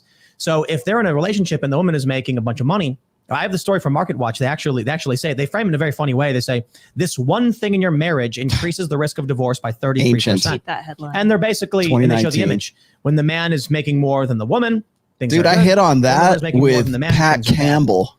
Basically, Yeah. And, you know, that's a big problem a lot of guys make, right? Is like they get in a relationship with a girl and they want to do like the benevolent thing. Like, I want to lift her up. I want to like, you know, I want to work my construction job making $75,000 a year to put her through med school. And then they're with her for like 8 years going through med school. and Then down the road, times and she's surrounded by high value men, doctors, surgeons, pediatricians, whatever. And then she goes home to her dirty construction worker husband. And women don't have a concept of loyalty like men do. And then she's just like, well, fuck this guy. I'm going to go hang out with this like physician who has like a house in the Hamptons and has like a house in the hills and saves people all the time. And, you know, she just no longer values the man that she does. But the man does the right thing. He does the right thing by being a good person. Like, oh, I want to lift up my woman. In his mind, he thinks it's the right thing to do. But that's the number one thing. You have to be your mental point of origin, and you have to always lift yourself up. And by lifting yourself up, inevitably, you will bring people up with you. But the moment you start prioritizing a woman and making her the number one, it's only a matter of time before she pieces out and leaves you. Yep. Somebody's going tomato army in the chat right now. You're not going to get any unless you take out the trash. You're not going to get any unless you mow the lawn, blah, blah, blah. Tomato But if someone breaks army. into the house, you're expected to protect this woman with your life, and she don't even want to give you no bedroom fund. That's BS. That's why we tell guys, most of the time, unless you want to have kids, you shouldn't get married at all. Because women get in line when they know that you have other. How's that going to women work in against line. your That's why we tell stats guys to not for date the exclusively, is to decline in date non-exclusively fertility, and also- Tim? Go ahead. Let's think about the actual math of the situation. Sure. Here. It sounds like feminism has been the greatest gift to High what's the value right men. word? To what- guys High value men. To guys like high us. value men. But another way to put it is feminism has actually reverted society back to a more primitive state.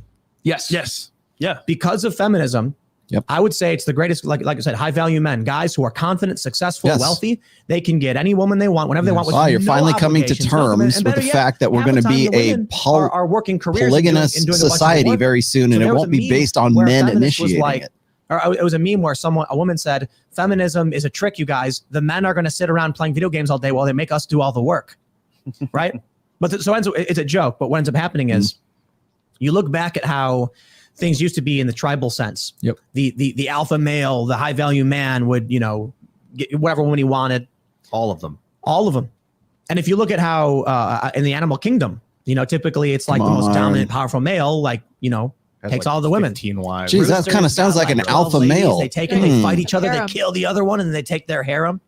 So right now, because of all this, like you mentioned, these guys go on Instagram and they can just DM 50 women and get back 5 messages, and then one of them is a go. Yep. And that's what I've said it before. What feminism has actually done is it's given all the sexual leverage to the highest tier men inadvertently. To the unbeknown to them, they've basically given Actually, all leverage to the not men that will inadvertently, never actually commit to them. deliberately. And what happens is the guys that are good husbands, good potential long-term partners, those guys get left out in the dust, and the women don't come back to them until maybe their youth is gone or whatever it may be, and then you end up with these marriages that don't end up working out because the guy isn't getting her best, but he's still held to a certain standard that he has to provide. So There was a chart. I think it might have been Leonardo DiCaprio, but if it's not, Here we go. You know where he's going with this But one. it was like this guy over. dates women and marries women and divorces them at the exact, almost the exact same age. No, he just dumps them. He Like, he doesn't has dated marry them. 24 He's not and an like- Oh, yeah, idiot. Leo. He doesn't date any girl over 25. 25. Leo. Yeah. He dates and then Yep. dumps them and then dates and then Yeah. dumps. He dates them when Smart man. Very smart. Smart. He's because here's the thing. Let's be honest about it, right? The women want him for his status and his value. Right? They want to be around, an A-list celebrity, whatever. So he's like, okay, you want to share my time with a high status man? I want the best and the brightest. The problem is this: when men put women on, we want preferences. This is what we want in women. It's considered misogynistic and rude or discrimination. But when a woman has standards, it's considered preferences. It's completely okay for women to exert their boundaries and what they want in men, but it's not okay for men to do it. Men are shamed for doing it. think about what we're talking about in this segment. A guy could lose his job and make less money, and now he's not economically attractive anymore, and then you get a divorce. But a man, even criticizing the fact that these women are overweight, they've let themselves go, and it's considered misogynistic or sexist or offensive. And I'll take it a step further. Society actually encourages women to leave their men we no longer provides because they get the money. 80% of divorces are initiated by women. The family courts destroy men. They're heavily gynocentric. So what is there any benefit to really getting married in today's day and age? Yeah, I can't see many. Even social media, you see all the time. Girls leaving their men for other men. And it's funny because when you're married to a woman, right? Guess what happens? Let's say you lose your job, like you said earlier, and you're no longer, I would say you're no longer attractive to her. She can go cheat and have fun on the side, and then still take half your money. Let's start this from the beginning, all right? You said you encourage men not to get married. Is that the opinion both of you guys have? Yeah, there's very few situations where you should marry. You're better off being single. Yeah, honestly. All right, so you want to just give us the bullet points? I know we've talked about it quite a bit, but let's go through it now just to start from the beginning. Why shouldn't men get married? Well, a big reason why is because marriage is a traditional thing, and a lot of women aren't traditional. Let's be honest. I'm just gonna have to say things that the number one reason is the chances of losing your money and literally going to prison is the divorce courts. A suitable candidate to be your long-term partner to raise children. Because the problem is this: society nowadays, you got this rap music, you got city girls teaching girls all this other stuff. These are bad habits, not conducive to a good long-term girlfriend and or wife of your child. You know what I'm saying? Last thing you want is your son to be walking down the playground and be like, "Hey, dude, I saw your mom's butt on OnlyFans." That's terrible. You know what I'm saying? And Lana Rhoades is dealing with the consequences of that right now for poor decisions in the past. But that's what I'm saying. So women are more promiscuous now. They don't want to follow male leadership. They can't escape their digital footprint. They don't want to adhere to traditional traits, but they expect you to adhere to all your masculine traditional traits. So it's a bad trade for you a lot of the time. And not only that, why would you sign a contract with someone that's incentivized to break it? Yeah. And they break that contract, they get half your stuff. It's an unconscionable contract. No one would get into it if they knew all of the risks whatever involved. Woman you deal with is going to make less money than you. So, and not only that, but when she's married, That's when the sexless marriages start. That was when the disrespect begins or whatever. Yep. So it's not in a man's best interest to get married in today's state because a lot of women are not fit wives, to be honest. Tim, I was actually married before, right? So I'm speaking from my personal opinion as well. As being married. Here we go. Now everyone in the Regarding chat's going to go, there's no that's benefit why to they're being so in a bitter marriage and burned. versus not being in a Who hurt you? So Who when I hurt was you? single, dating the Fresh. same girl, I had the same benefits, but now being married, I involved the state into my life. So if I want to leave, I ask permission to leave, and guess what? They're going to take a portion. If I want to do certain things, so I'm just saying, like, regarding marriage itself, what's the benefit for men? Honestly, not much other than having kids. And even then, it's kind of like, okay, you can have kids, without marriage. My thing is, look, I'd rather go to Colombia, find a nice chick over there, marry her, and come out to the U.S. And real talk, here's another thing too. Yeah. I'm going to say it as well. Yeah. More than likely, if you marry a woman in today's day and age, she's going to have a past. Okay. Women always want digital footprint. Women want a man with a future, but a man does not want a woman that has a past. But the problem is that if I say I don't want a past, that's considered misogynistic, toxic, whatever. But no, I'm taking a huge risk by marrying you and having children with you. So I need to make sure, just like you want me to be able to provide for the family, that you're going to be a dutiful wife and not embarrass me and the family. Because when women cheat, there's serious negative consequences to it that can destroy a family. Get pregnant by Chapman another man, no, whatever it Tim's is. not married. It just doesn't work. So a lot, if you're going to get Heard married, his girlfriend's cross-eyed. a lower notch count. Men are literally designed to want a woman that has a lower notch I don't count. know. You're going to find that in the West. Very tough, man. That's none of my business. So when I married this chick, right, she was a single mom. This when I first came to America, and at the beginning it was cool, rosy, everything was cool, but then it started getting into like demanding. Okay, you know what? Spend more time with my kid. I need to to do these things, whatever. And it's like, you know what? This wasn't part of our agreement at the beginning. Like, it was us helping each other out, whatever. The point here is that, like, they can now exert more boundaries on you and demands on you. And because you're in that situation, it's kind of like, okay, this is my wife. I should do this because if I don't, she might leave me. And the fear of her leaving me is very, very powerful because now I'm going to lose half my stuff. That being said, I left her because I knew going forward, if I stayed any longer, I could be held liable for a lot of things, like maybe child support, maybe even, having to pay alimony. So I got out as fast as possible under that year. But I'm saying most guys, they say, you know what, I'll stick with her, I'll do with the bull crap, whatever.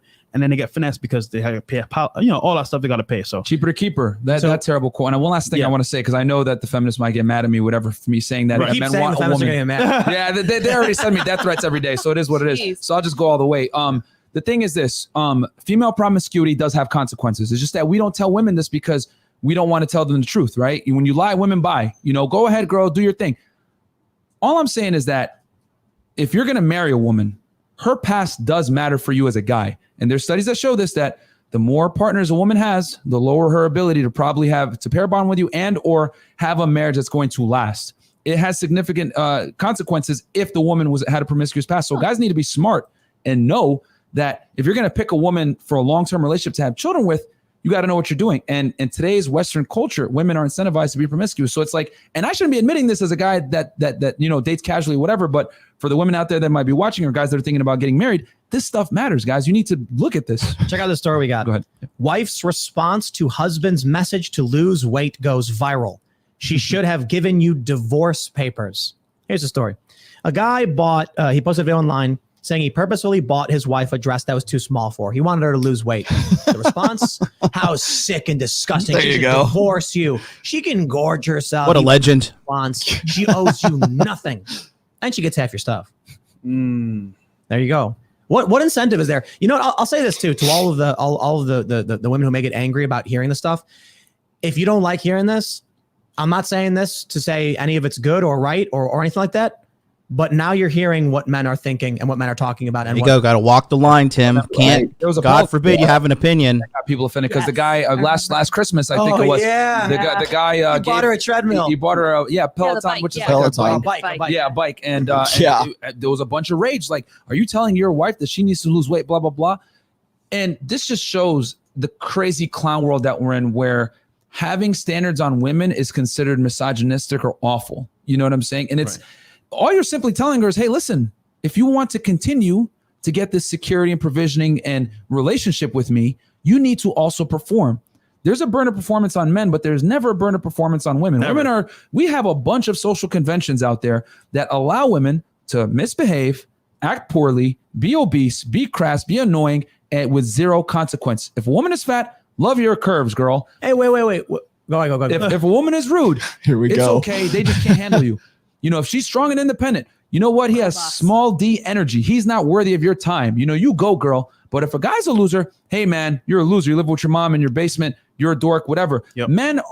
There's negative reinforcement to mistakes made if you're a man, but there's not negative reinforcement for bad female decisions. And the thing is this, who loses? The women lose because they end up single because men select who gets married. Okay. You want to hear my favorite conspiracy theory? Yeah, let's do it. Oh boy. All right. You know the Dove Real Beauty campaign? Oh, Jesus. Give me the Gillette.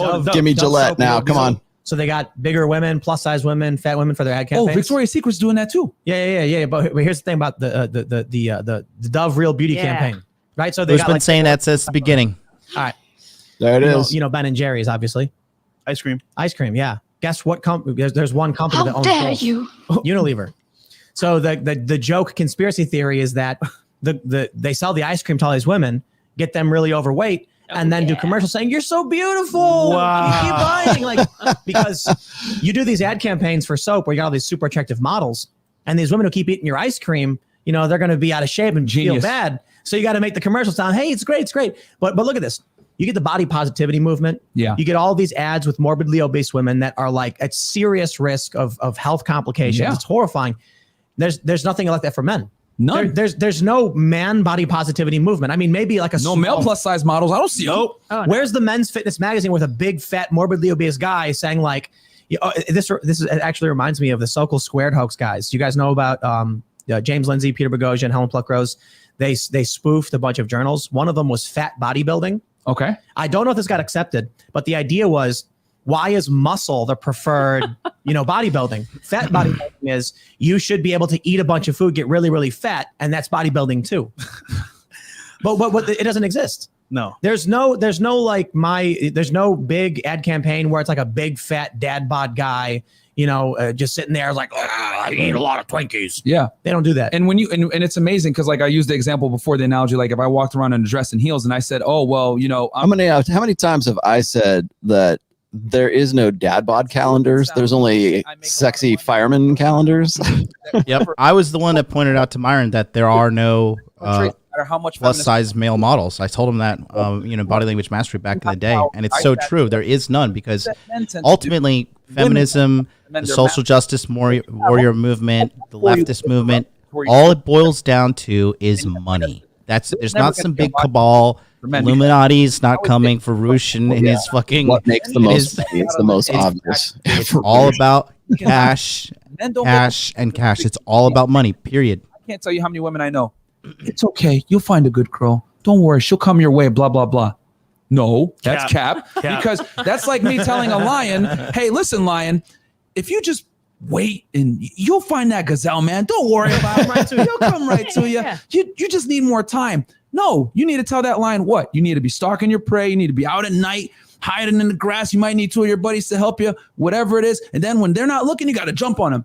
That's what it takes to get women. You got to reveal unflattering realities about how women really may select to get them. But women get the privilege of saying, I'm going to wait around and the right guy will come because they get the privilege of being able to believe in Disney fairy tales. Wow, everybody in the chat and the super chats now are going religious. Man, you're the lion. If you don't know. No, what are they saying? So I'm immune to this. I grew up in the Mormon church, and so therefore I've got a nice little life waiting for me after my 2 years of not just mission. men, but also women, because men are learning what it takes to actually be attractive to women, not being a pushover, not being soft, having these bad boy tendencies, and then women are learning, okay, men actually are different. They want me to be attractive and feminine and submissive, but they're tired of being lied to. Yeah. There you go. And but real quick, I think this is one of the reasons why feminists get so mad at this stuff. There's I knew this, a friend of mine, his dad was a physicist.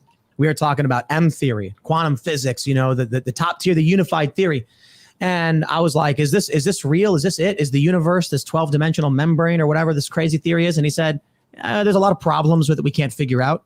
But you got a lot of scientists who have dedicated 60 years of their lives to this scientific theory, and they will never give that up. So you prove them wrong, and they're like, my whole life was wasted and broken on that. So now you have these women. They're 35. They have good careers. They make six figures. And if you say men have a tendency to not want to date that, they're going to get mad. Yeah. They have to get They mad. have to shame you. You have to be wrong. You are wrong. It's not true. I did everything right. I know you did. I know you did what they told you to do. But and I'm not saying it's right. I'm just saying you look at the studies. The tendencies exist.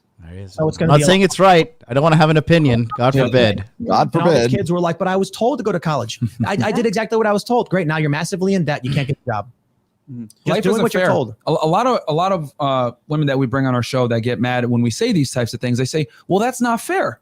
And I tell them, life isn't fair. It's not fair that you get to go into a nightclub without paying. It's not fair that there are men that are willing to pay your rent for not doing anything. We had a girl on our show yesterday. She's on unemployment. She's riding around in Rolls Royces and McLarens, and she went to Vegas today. Yep. An unemployed man would never be able to do that. Why? But she's young and attractive, and she's a woman. So there's privileges on both sides. And unfortunately, ladies, some of the things that men can do, you can't. Oh, dude, like growing up, how many guys did you know that became homeless? How many women did you know that became homeless? Exactly. I mean, I'm not saying it's absolute. There's obviously homeless women. 75%. But I think 1 in 5 homeless people are women. Yeah. Some like it's really low because women can just find a guy and live with him. Yeah. It's not absolute. It's not, of course. Not but absolute.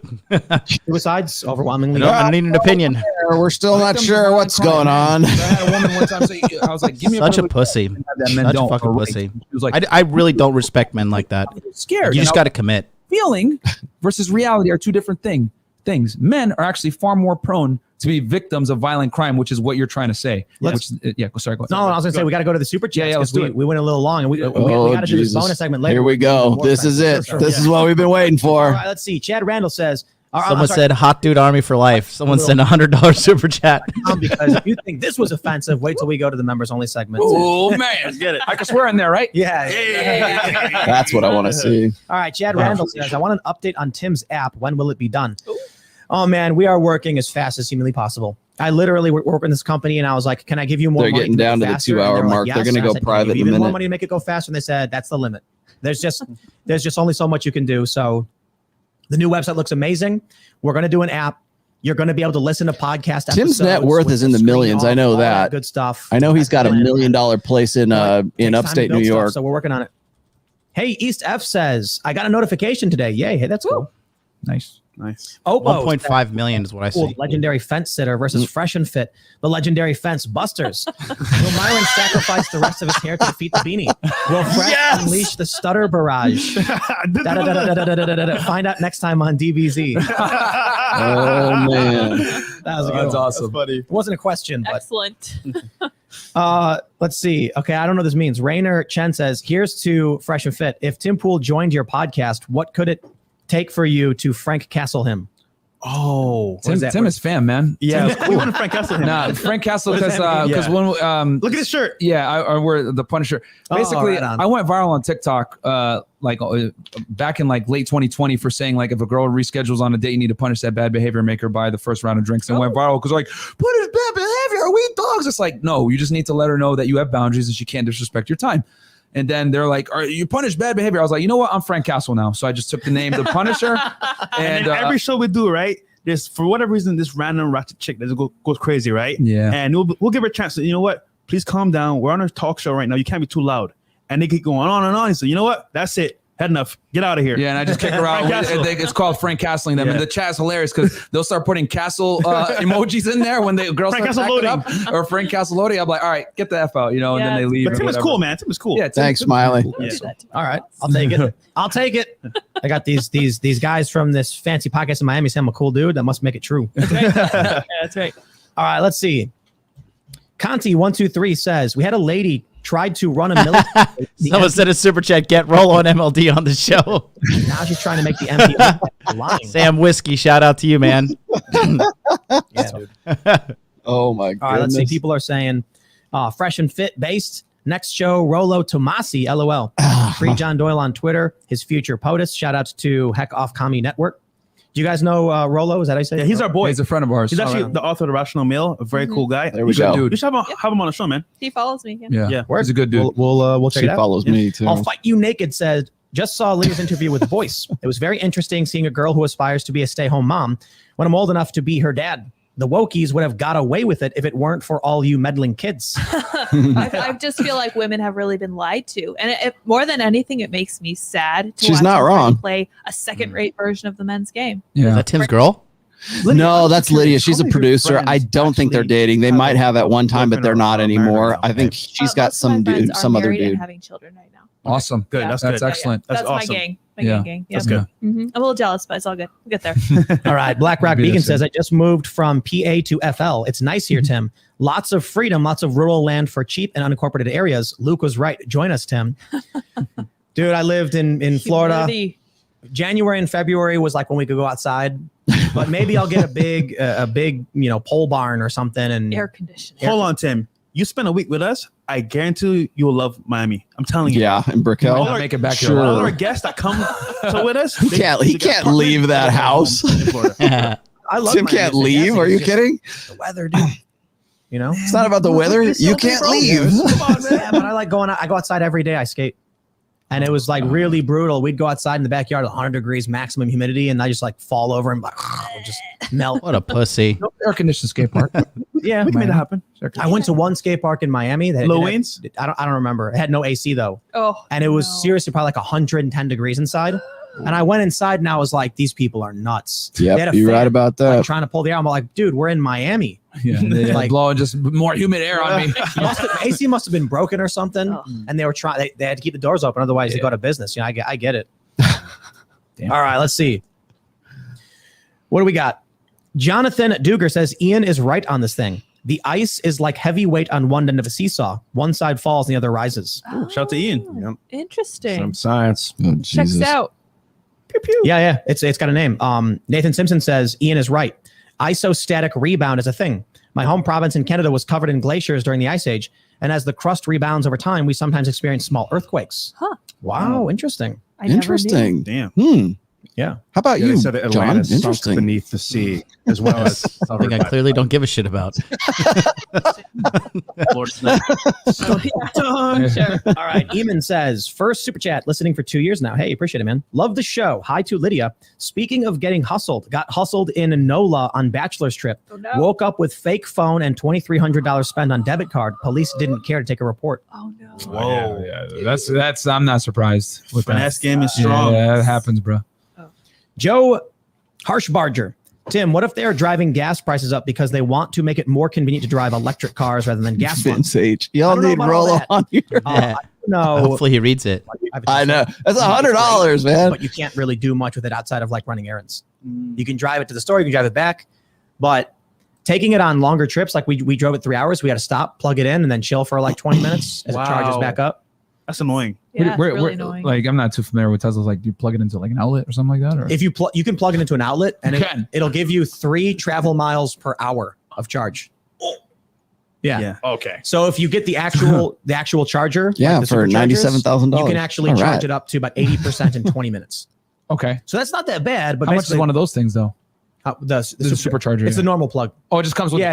Okay, all right, sweet. So like when you pull up to the, well, no, like it's the outlet that it has. okay, It comes They with are wall burning charger. time right now You gotta because get they one know they're installed. never going to get, they don't want to get to half of these. But if you're things. driving, we would drive from here to like Philly. We stop at a rest station. You plug in the supercharger, and then you go inside, grab some food, come back out. Your car's fully charged. You're good to go. Mm. Not as convenient as just pump to a gas station. You pump up in a minute. You're done. You're good to go. So See, we got the Range Rover diesel, so we be macking Yeah, in we there. use diesel. That's a little glitch in the Yeah, matrix diesel. right there. diesel's great. Range Yeah. Rover. Yeah. Saves. quite a We bit. actually got a Ram because we're trying to do mobile shows. So we got a trailer. We need to set it up. There's a lot of work that's got to be done to it, and just there's too many plates They've been spinning doing to that like get everything forever. going. But we want to go to Nashville, then Austin, then Nashville and back. Nice. Make it a trip where we like hang out for a week. Nashville's an underrated city, man. Yeah, it's a a cool place. lot of fun. It's a fun place to be. Yeah. Hector Garcia says, sending love from Homestead, Tim. And don't sleep on it. They recently started a bunch of development. I'm talking Tesla charging and entertainment complexes, prices going up, and people gentrifying west to the Redlands. West to the Redlands. Wow. Telling you, man, That's South cool. Florida is going to be booming in a couple of years. I'll tell you this, I dude. already Some of see the it. best food. Yeah. When you would get like legit food from like an abuelita and she's like cooking real. Abuelita. Yeah, dude. Grandma's cooking. Yeah. Really good. facts. We would go in and it would be like this little Abuelita. place. Abuelita. Like Abuelita. cooked it There's nothing. Abuelita sounds like an abolitionist. Throw the chickens in the back or whatever. You know what I'm saying? No, definitely. Yeah, I once lived across the street from a chicken slaughterhouse. You hear them all screaming at night. Oh man, you ever had Jamaican food? PETA has entered the chat. Yeah, but like New York Jamaican food. I'm taking you out, bro. When we coming up, Miami, I got you. You and Lydia. Yeah, let's do it. Yeah. I mean, we could get this trailer set up. We could come down to Miami. There you go. We could do our show for a week. Then we, what the plan was, we would spend Monday through Thursday doing the shows just in the trailer, and then Friday night we would get a venue and do a live showing. It's not super easy because we got to get camera set up, we got the internet set up. So you got our studio. Yeah. But the idea would like sell tickets, have people come and actually get to hang out, sit in the audience, and then super chats plus like audience questions. So people would love that, bro. I've thought about that. Like, if you have an audience, you could definitely do that. Friday nights. Well, because Friday nights people want to go out. Yep. They don't want to sit at home and listen to a podcast on the internet. All right. So they're out doing something. We find this venue where they can drink and hang out. Haitian food is good. I love Haitian food, by the way. I like Dominican food, Haitian food, Puerto Rican food, Cuban food. 10 p.m. in Miami. It's the one thing I go for. Best Andy ever says, "Hey Tim, just looking for a recommendation for an AR for home defense. Thanks." Get a Ruger. Shout out to the SIG M400. I mean, I've recently just got a bunch of guns. Steven Crowder sent me the SIG M400. Told me it was like the Cadillac of AR 15s or whatever, and it took me like a year to get it. Because there was it was just difficult. I lived in New Jersey. New Jersey had crazy laws. We moved to West Virginia. Now it's easy. Yeah. That thing is amazing. It really is super easy, super easy is the best way to put it. Yeah. So you think so? Do you think they're trying to? Do you think they're being tryhards with Tim right now? With guns training. Who is going out and we went. Myra and Fresh. Everybody showed me how to use it, and it was. I don't think so at all. I don't think so. I think they're not going as gangsters they want to get because they're playing the YouTube game. I think they probably. I'll have to ask Fresh later on, but I think they probably told him the muzzle brake on it. Told them to here's what you can do and here's what you can't do. No, yeah, they're playing the YouTube game for sure. Yeah. So I guess an AR. I just got a 9mm AR rifle. I like that. 9mm hollow points are frangible 9mm, so there's less penetration, so it's safer and just more for accurate. home defense though. Yeah, but wouldn't you want to You need a 5.56. What's wrong with you? Yeah, I mean a hollow point are seriously. Okay, I thought you meant fringes and okay, yeah. Well, so like hollow points less likely to go through the walls. Oh, okay, all right, but fair enough. When it hits, because it hits them, it stays in them and it splatters. Exactly, it expands and mushroom tips. It's exciting. So, yeah. I mean, to be honest, I talked about this before. I was like, I don't want to end them. I don't even want to have to shoot somebody. But that's the hard realities. I told you the story about when I'm in Miami. They said guy got his house invaded, and he walked down the stairs. Safer gun. We need a safer gun. Yes, that 9mm is going to be safer. The reality is you don't get to make that choice. They made it for you. Right. I'll say it in the uncut version. I don't want to say. All right, we'll save it. We'll save it for the uncut. John, are you allowed to own a gun in Japan? No. All right, let's see. Justin Bell says not having. You get a certain hunting rifle license, but if you do, how you long? have to keep the gun in one room, the ammo in the other room, and the police can come into your house at any time they want to see fit. In the bonus segment too, because that's the stuff where YouTube gets really mad, and we're gonna. All right, let's see what we got. ASU says Fresh and Fit did the red pill manosphere go mainstream. Tim, can you have Rollo and Coach Greg Adams on the show on the podcast? I will not go on with Coach Greg I've heard of Rollo Adams. for sure. I don't know who Coach Greg is. You guys know he's a good dude. He's a good dude. Coach Greg Adams. Yeah, we'll definitely do it. We actually I think we talk about men's issues and stuff. Yeah, relatively often. It's mostly political. Now you do. Not as often as Yeah. these. Gotta get on the grift. Actually, one of our first. Now you do. Psychology. Yeah, Sean. Yeah. Oh yeah. Somebody's talking shit about the white pill in the chat. and how movies are being made. How is changing and happening. So it was higher. He said Coach White Pill is a loser. And I think since my prediction is as women become more and more selective and they deal with a smaller portion of men, that top 10% John, dwindles down. Tim definitely knows my name. Google, how do I get girls? They're gonna Yeah, for sure. No doubt about that because he has Jack Murphy on there often enough. I have no doubt that he knows. Joe who I am. Novacell says any And app dating. Jack, you think Jack Murphy's telling him don't have Rollo on, don't have Rollo on? Yeah, absolutely. Did you hear about the guys who are dating up women on LinkedIn? He's afraid you might come and cuck his girlfriend. He might get excited. You know what? I will. I'll break all my protocol and do that. Cringy to me. I got a buddy that does it. Do it for the cause, baby. Yes. No, but dude, it could work because you got status on there. If you do it right, you're coming from kind of like a mentor, High value, like higher status. So the girls, women are. There's a reason why like secretaries. But just go on a sugar site. White pill is just black pill, like straight edge for the black pill. I guess that's all it is. Yeah. I say use every avenue, man. I'm not use every avenue, guys. VP hit Cold me up. approach, online dating, LinkedIn game, whatever you Imagine gotta hearing do. the VP hit me up to go on a date. Who's the VP? it's like I don't know. But Coach Greg Adams got into no shame. the manosphere as a niche market. UK on my 500cc got motorbike, no, and I used to pick up chicks in nightclubs. Never once no used a dating legitimacy. app. But I Coach did 5'6" Adams. Same with Joker too. I mean, I like Joker better, but it's like they both got into it because it was just that's what was paying the bills at the time. And you can see that are we headed towards a world where the average man and woman won't settle for each other and ultimately live alone and pay to play? Already there. The top 1% of either gender. We're already there. Would that be better or worse than what we have now? In America. It's not going to be the average man be willing to sell. The Instagram thing like that is not happening in Japan at all. Like women still have self-respect and care about their family's honor over here. Describing an average man, they're describing a man that's extra above average. Give it a generation or two. Hundreds of women, they will never submit. Yeah. They don't give a shit. Oh, I'd rather have a dog, cat, live alone. Yes. Go ahead. Shit, half the women on their show says, "I guess I'm going to die alone." Hey, well, how tall does he got to be? How much money? They will. If we're to average it out from all the hundreds of women we spoke to, over 6 feet tall, at least $100,000 a year, attractive, in somewhat shape, not being fat, you're already describing a man that's in the top, 5%, of man. Because only 10% of all U.S. households make over $100,000 a year. So if you extrapolate that for single men that are attractive that meet these other requirements of yours that are 6 feet, we're talking top 5, top 3, top 4%. Not even 0.1 because you're single as well. So you got to factor in. I'm being generous. No, because think about this too. Single as well, right there. So these guys who are highly sought after, they're probably already dating somebody. Exactly. Yes, multiple people. And here's another equalizer: clout.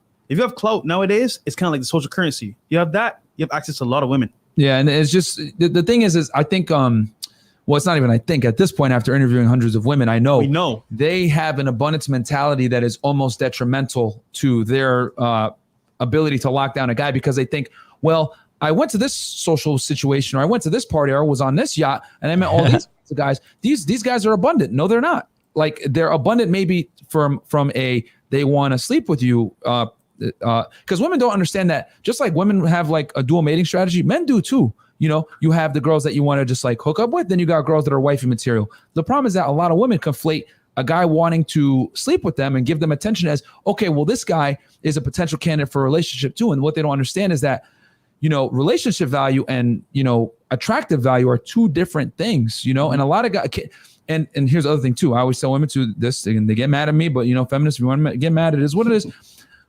A man's value is derived from how many attractive women can you get and sleep with. A woman's value is determined by what caliber of man can you attract and most importantly, retain. If you don't got a ring, you lost. The thing I taught that to Myron as well. Patient trophies don't like to have losers, especially when we deal with women. Women, we like to coddle them. No, if you are not married or in a serious relationship with a man that you love, admire, and respect and want to be with, you lost as a woman. And as a man, if you can't attract an abundant amount of women, or at least a woman that you find attractive that you want, then you lost as a man. The problem is that we don't like to have winners and losers. We want to give everyone a participation trophy. And it's okay to call a man a loser, but not okay to call a woman loser. And the thing is this, they want to play the game on easy mode, because let's be honest, dating for women is on easy mode, but they want to get hard mode benefits. That's right. They want to be able to say, well, I have guys in my DMs. Hey, well, I get invited to these kinds of parties. Well, I got guys taking me out on dates, blah, blah, blah. I should be able to be promiscuous as well. No, you got the game on easy mode, so you don't get hard mode benefits. Dude, if you want the exotic drops from the boss, you don't get that on easy mode. Yeah, you gotta exactly. So like men play the game. Life is a video game, right, Tim? We can be promiscuous. That's the Korean side of him. Because it's very difficult for men to get women. And the thing is, women get mad at me when I say this too. Men don't cheat. They just exercise options when they get to a certain level. And here's another thing too, like another fallacy that they have. Well, I deserve a high value man. Cool. You know what? If you have a high value man, that's fine. But guess what? You're going to have to share him in the bedroom. What? That's BS. Why can't he just be faithful? Why can't this man just be faithful to me? And I have to tell him all the time, okay, there's two families. You're in one family. I'm one family, right? I inherit my $1 million. You were born poor and you had to earn your $1 million. You had to scale up 3 businesses, whatever. 20, 30 years passes by. I spent all my money, maybe betting on Dogecoin, whatever. No offense to the Dogecoin investors, right? And then you built up 3 different businesses up to $2 million net worth.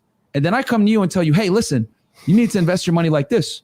You're going to look at me like, are you crazy? I'm not listening to you.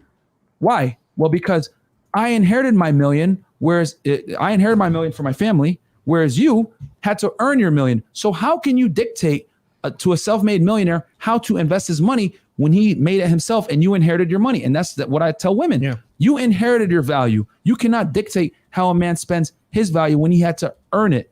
You must preserve your value. Men must create their value. We play by different rules. Women do earn their value, though. In terms of, depending on the guy they're going for, looking good, staying fit, taking care of themselves. But they're born with value. Yeah. Well, in Japan, maybe. Yeah. Yeah. So, I get it. Yeah. And by no means am I not saying in Dallas, Texas. Yeah. Not in any of the major metropolitan airports I flew into to go to Miami. Oh, God. Preserve it. But check this out. It's also technology, I think, is one of the big problems. Technology is one of the reasons women have to go get jobs in the first place. Because the high value men can now get with whoever they want. It's because a gynocentric social order has told them that they can't trust men to provide their own security. I would blame it more on the lack of the father in a household.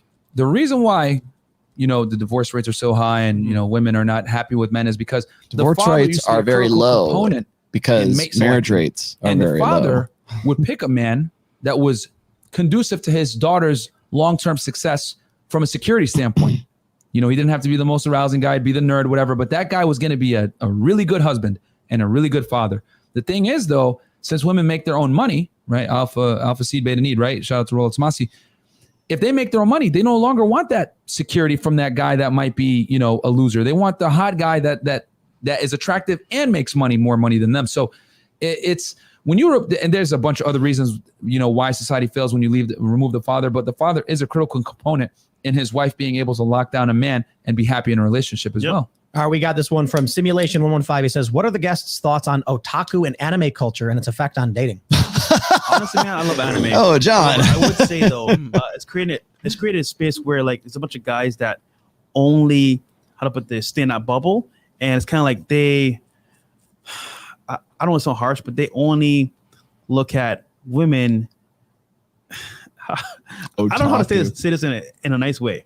So they look at women as don't swear, bro. Yeah, they look at women as characters, and when you look at them as characters, it's kind of like they I don't know how to put this into words, bro. They treat them like they're not real. They treat them like some kind of like a game, and they go fiction. to sex dolls, all that stuff. Yeah. So to me, it's like, okay, you watch anime, bro, but that's not the real life. It's kind of like a perception of how things could be, but it's not real life. So go out there, talk to girls, live a good lifestyle, but remember that anime is for fun when you're bored, but it's not real life. That's all I say. Here's a good one. Hayden says, I make over 100K a year, live in a more rural state, 30 and have no kids. Most girls my age have kids. Kids get hurt and break up. They missed a big part on that anime thing, though, which is guys that's the ideal guys are searching for. They do want a feminine woman. And in Japanese animes, the women are super feminine, super thin, and super attractive. I agree 100%. You should not marry a single mom. Bro, this is going to get controversial. Go ahead. Yeah. No, you married a single mom. I did it. Stupid. Right? Stupid. And no, for a young guy coming up, especially when you're on your rise and you have no kids yourself, to marry a single mother with a kid, you're literally just saying to yourself, you know what? I'm going to put my dreams behind, focus on this person's seed, and raise them. I'm not saying it's a bad thing. I'm just saying, why would you do that when it's not your kid? So my thing is, look, if you're young, you want to make something of yourself and be successful. You don't want to have roadblocks in your life that can actually damage your progress. So I'm just saying, look, don't date single mothers because 1, you have to take care of someone else's kid. 2, it may pull you back from your dreams. And 3, think about this. There's millions of other girls that are single with no kids. Why are you going to that girl? She's already had somebody that gave her imprint, and you're not going to break that imprint. From biological and from a financial standpoint, it's just not intelligent to do that. You're basically what's happening is you have 100% responsibility with no authority because this is not your child. Yep. So the disciplining, there's going to be some arguments probably with the wife on that. It's not your kid, so they're probably not going to respect you the same. They're going, you're not my daddy, and then you're putting all this money and effort into a child that isn't yours, and the woman can leave at any time. it's gonna hurt you twice as bad because you're gonna build an attachment to that child to some degree, and you have zero rights to that child if something goes down. So it's in a man's best interest to have his own kids and to marry a woman that doesn't have kids and raise your own seed, because family court's already bad enough. Yeah. You're already going to lose your own biological kids more than likely. Yeah. So you better at least have it be where you have a small chance of being able to see them versus having a stepchildren that aren't even yours. And last thing, in your own home, discipline is made up to the woman, because remember, that's not your kid. So if you hit them, if you punish them, remember, it's motherly instincts saying, hey, you know what? That's not your kid. Don't punish them. Yeah. I'm trying to text Fresh. He texted me during the middle of the show, so he must have his phone right Women there. might age like milk, but you MIG towers never grow up. Send me the link. We wouldn't identify ourselves. They don't even know MGTOW is. But, That's funny. Hey, no comment. but I mean, like, here's the thing. Like we don't have a problem Just tell with them what it guys in that means. community. They have. They point out facts. Yeah. Notice how he has to sort of skirt that one. and they choose. Yep. He knows Basically, Coach they Greg look at the Adams sexual is like marketplace that big we in just described, MGTOW. the globalized market. Everybody's got a point. They got to sell out. Decided I'm leaving. I'm not playing. And that's fine. That's fine. We ain't gonna shame those guys because honestly, Is I it don't worth have you? blame Yo, them. is it? Think about it. Is it really worth dating nowadays? What are you gaining from this? You get married, you might lose. You meet a girl. It's just like there's a lot of risk. Look at the facts and look at the whole agenda here. Is it worth it? Probably not. Yeah. Keeping it buck. I'm not gonna knock the MGTOW guys. I'll just say this: for I us, am. we enjoy. I will. their dating. I will. If guys want to learn how to do it, we're here. If you don't want to be in the marketplace, cool. We ain't gonna knock you for it, but we understand where they're coming from. Yep. Wolfstar says H pound. I think he meant H3 proved Tim is a fool. Ethan is a Chad and Tim can't get a girlfriend because he's a pathetic loser. Did H3 talk about me? Did I don't know. Write that Who's chat? H3? I got no idea. I don't know if Ethan. they actually Ethan and me. His I would be Israeli girlfriend. H3 is a huge show. It's They're funny, talking man. about little old me. Wow. People on the Get on internet, that radar. if you're booming, they'll talk about you no matter what. Chase, there's 4 more Yeah, tracks like when that you've are got out drama right shows now. like, There's 4 H3 tracks on where their whole thing is on to, like, Spotify. Go look them up. We just drama, dropped the not new EP. issues. Then it makes sense they would want to talk about me because I was criticized. Yeah, the Vape Nation guy. or whatever. But I mean, Oh, is that who that is? there's no overlap between anything that Vape we Nation, bro. do. All the conversation with Sam Cedar about deontology or utilitarianism, and the guy's not smart enough to know what those things are. And then Ethan will bring that guy on his show who's not smart enough to know basic philosophical concepts to be able to talk about things like solipsism or whatever. And if we're going to talk about like the current political state of, Taiwan, China, of which I'm not even an expert, and then some guy who does a drama show who's like, I don't do any research, I just do whatever I'm told by the government. Like, there's not even an overlap there. Yeah. By all means, guys, like we're not a pop culture podcast. You know what I mean? So it's in his best interest to be like, their viewership's going down. It was at 36, now it's at 30. We talk about a lot of stuff that's extremely esoteric, and they're after 2 hours because people know they're going to go private in a minute. If we do a drama show, yeah. If we do drama and gossip and Britney Spears and all that stuff and Minecraft or Fortnite, that's money in the bank. Yep. We don't do that. So it's like It'd be so easy. That's why it's like it's like, hey man, if he talks about me and he gets people to know who I am, it's I guess it's just good in the long run. Free marketing for you, man. Yeah. Haters gonna hate. Yeah. But whatever. I mean, I think he all right. He makes a good content. It's just drama stuff. It's pop culture. We don't do that. All right, let's see what else we got. Aaron says, read Soren Kierkegaard, father of existentialism, writing on self. Really? The first stage where most people stick is aesthetic, which embodies the arts and the erotic. They see boredom as the root of all evil and is preoccupied with making life. What is this, Illimitable Man? Oh, God. That's like most people, though, isn't it? Yeah, I mean, you need to read The Wisdom of the Ancients. That's the biggest thing. I don't. Like leave a guy or whatever, and he's like. He just doesn't give her an emotional roller coaster because women are slaves to their emotions, man. There's a reason why they love crime dramas, why they want, they like certain. Hey, thank you for the $100. That makes the show good. Now I don't have to monetize. All right. It's to come with drama, which is why women are more interested in it. On a balance of probabilities, is this all women? No, because I know there are some feminists. Oh my God, you're generalizing. Yes. Generalizing is how the world works. Yes. So that people can prepare for how the general world works. Sam Devlin says, I have always been a believer that men and women are created to be complementary to one another. Yes. My partner and I find balance in each other, and it is beautiful. Right. Side note, my wonderful man bought me a Peloton last year, and I felt like a queen. Hey, there you go. Yeah. See, that's how it should be. Yeah, we believe that men and women should be together. 100%. However, not get finessed. Yeah. Yeah, men and women are better together than they are apart. Yes, Oh, there's some where'd you get situations that? make it almost impossible now. Where did you hear that first? Incentivized to break that Link the blog post, Rollo. Link the blog post. for centuries, and Where have we heard that? Looking at us in 1080p right now. We are proud of our son. He's Here's doing a good one. job. Ron He's says, doing "Yo, good work. I never thought I'd see Fresh and Fit on Timcast. Fresh and Fit. How do I convince my friend to not hate women? He had his heart broken when he was dating." Ooh. Yeah, so he's sounds going like through that RP rage right now. rage right now. The biggest thing, dude, is you got to understand, guys, that, you know, shout out to our boy Rollo again. Like, I agree with him 100% on this. Like, women love opportunistically, man. Like, you got to bring something to the table. And I think a lot of the times when men get frustrated with women, it's because they think that it's a Disney fairy tale. She's going to love me for me, unconditional love. We had a discussion one time with girls, and, you know, they were all saying, like, yeah, I believe in unconditional love. Again, what do I always say? Women get the Viva privilege. Specifico's talking about me in the chat. What a nice guy. Man, women love opportunistically. They love Modern life dating gave me the boost to dump my girlfriend and start my first business. Right, bro. Oh, I love it. That one. That Understand that anyone Roll here right Tomassi now sold out the is 21 receiving. studio. You know, Yeah, sure I right. did. Nothing's Back right. in Oh, Jesus 17. Christ. Yeah. Keep hanging on to that Definitely it sucks. bullshit. But at the same time, Oh, that's a black pill guy. I know. So there's more girls out there. It's just your turn. Don't take it personal, bro. 'cause it's You not need about to you, have it's about Anthony the Johnson whole on thing. there. I heard he's the Our podcast was president so of the big on self-improvement. manosphere. Yeah. Because a lot of guys need the fulfillment through women. No, guys, you need the fulfillment through you. You need to be I'm gonna working make on a your sound business, your drop of that. fitness, becoming a better man. Because when you become a better man, and a woman is just that's your life. Our Bang. fans are like just Ways and her it's feminine. hilarious in their No, chat. you're I love it. She's not your co-pilot, guys. She's your flight attendant. And the more you level, the more you Whatever level they up, want to say, they the get more mad at options me you're for gonna that. have. So, no, real talk though. She wants to follow your lead, guys, and she's only gonna follow your lead if you got enough Pokemon badges. A lot of you guys got one Pokemon badge Yeah, out what the here heck? trying to get chicks.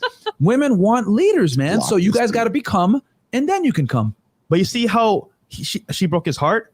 If you were leveled up, to a certain level, you could have her break your heart. That sucks, of course. But guess what? You're at a high level where you have options, to your life. So if she messes Did you up, see that? guess what? Did you catch Janet's that here, one? Jack- No, what happened? It doesn't really matter. Right It there. doesn't Well, it's God.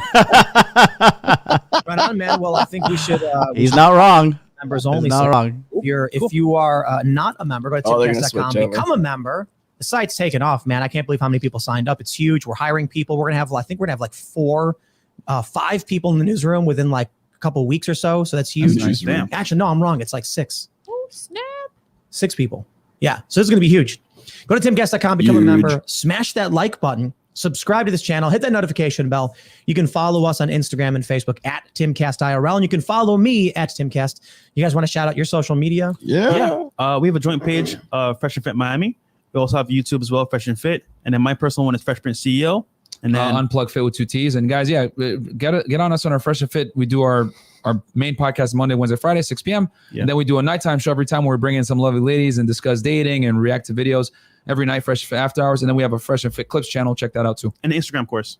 Oh, yeah. DMs on man. Out now. There you go. Yeah. You can also follow me, IanCrossland.net, and at Ian Crossland on social media. Thanks. All right. God, I I can't wanted believe to they close with a replaced quote, Adam which I don't Krigler with usually that, do, dude. But I was thinking about this quote Yeah. while we were talking tonight, and this is something that's been bothering me a lot about feminism lately. She This has quote nice is teeth. Tashi, and it says, Yeah. "Truth is what you want it to be. It is what it is, and you must bend to its power or live a lie." And I think it's exactly what's happening with feminism, and that is what breaks my heart. Wow. That was So, beautiful. yeah, hopefully that clears up in the next few years. Anyway, you guys can follow me on Twitter at Sour Patch Lids as I attempt to get more followers than Sour Patch Kids. We will see you all at timcast.com in the bonus segment. So thanks for hanging out. Bye, guys. All right. That was Final thoughts. interesting. Final thoughts, Rollo. yeah. What do you say? Information now. I will say, I said it, remember, I said in 2019, when I was a lesser nobody, I'm still a nobody on YouTube, but now I was a lesser nobody then, Yeah. that the red pill would go mainstream. Not necessarily like all guys would be implementing the knowledge, but that the actual Following. knowledge itself Weinstein, would indeed. a biologist. Hang on. There we go. You hear something? I pulled it. I said that, the implementation of red pill knowledge would not go mainstream because it's very hard to be a guy like us. It's very worth it, but it is very hard. But I also did say like the knowledge of red pill nature would indeed go mainstream, and here we are in 2021. And there's no breaks on this train. You can't, like, the red pill is like, once the cat's out the bag, there's no going back. And these concepts are going to be fundamentally rooted in the culture, which is good because so many guys have been living this delusion. Like I remember I went to this gun range one time when I went to America in 2019, and there was this guy working at the gun range. You could tell this guy was just beat up like, plow horse for his wife. And this was during the election times with, Hillary Clinton or whatever. And he was just like, oh, we should just let Hillary become president. Like, it's just time for a woman to become president. This is like this is like a big 6 foot black guy, right? Like, had all the recipes. I had all the ingredients to be a Chad, but you could tell he was like berated and beaten down by his wife. And he was just like, oh, we should just let a woman become president. Let's just give her her turn. And I think those kind of guys are dying out because more and more people are just getting confronted with the harsh reality of female nature when it's left unchecked, which is chaotic, destructive. I mean, let's be honest. A woman needs to be, a woman needs to have boundaries in a relationship. Otherwise, that relationship will be destroyed. And why do you see time and time again women constantly gravitating towards dominant men, constantly gravitating towards men who exude leadership qualities like yourself, right? Your daughter and your wife, I've seen them. Like, they absolutely look up to you. They adore you. If something were to happen to you, that your family would be fucking devastated. They'd be left without a leader. And same thing with Rich's family. Same thing with me and my girls. Like, they need a leader and they desire it and they gravitate toward it because a woman's purpose in life is to serve and help a man. And the number one reason why women are so unhappy and miserable these days is because they've gravitated away from that, because the mainstream media, the corporations, the governments all say, you don't need a man, don't serve a man. But what they're really saying is serve us instead. Become a tax slave, become a wage slave, become a consumerist slave. And women's happiness is documented just plummeting.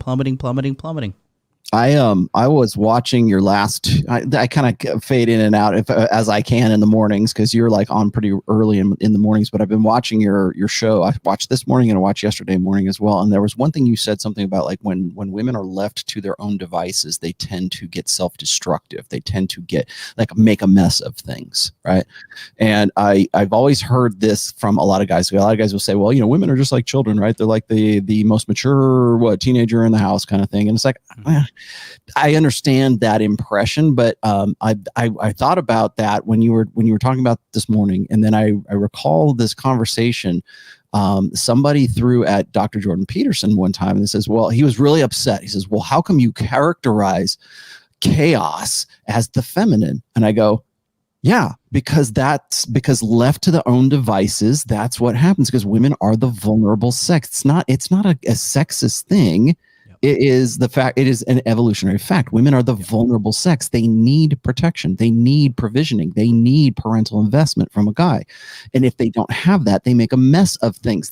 Here we are, about 60 years past almost 55 years past the sexual revolution. And look where we are in 2021. After we said, okay, ladies, it's all on you. We're going to give you birth control. We're going to give you dishwashers. We're going to put you back we're going to get you in the workforce. We're going to give you political power. We're going to let you control the financial institutions of this planet.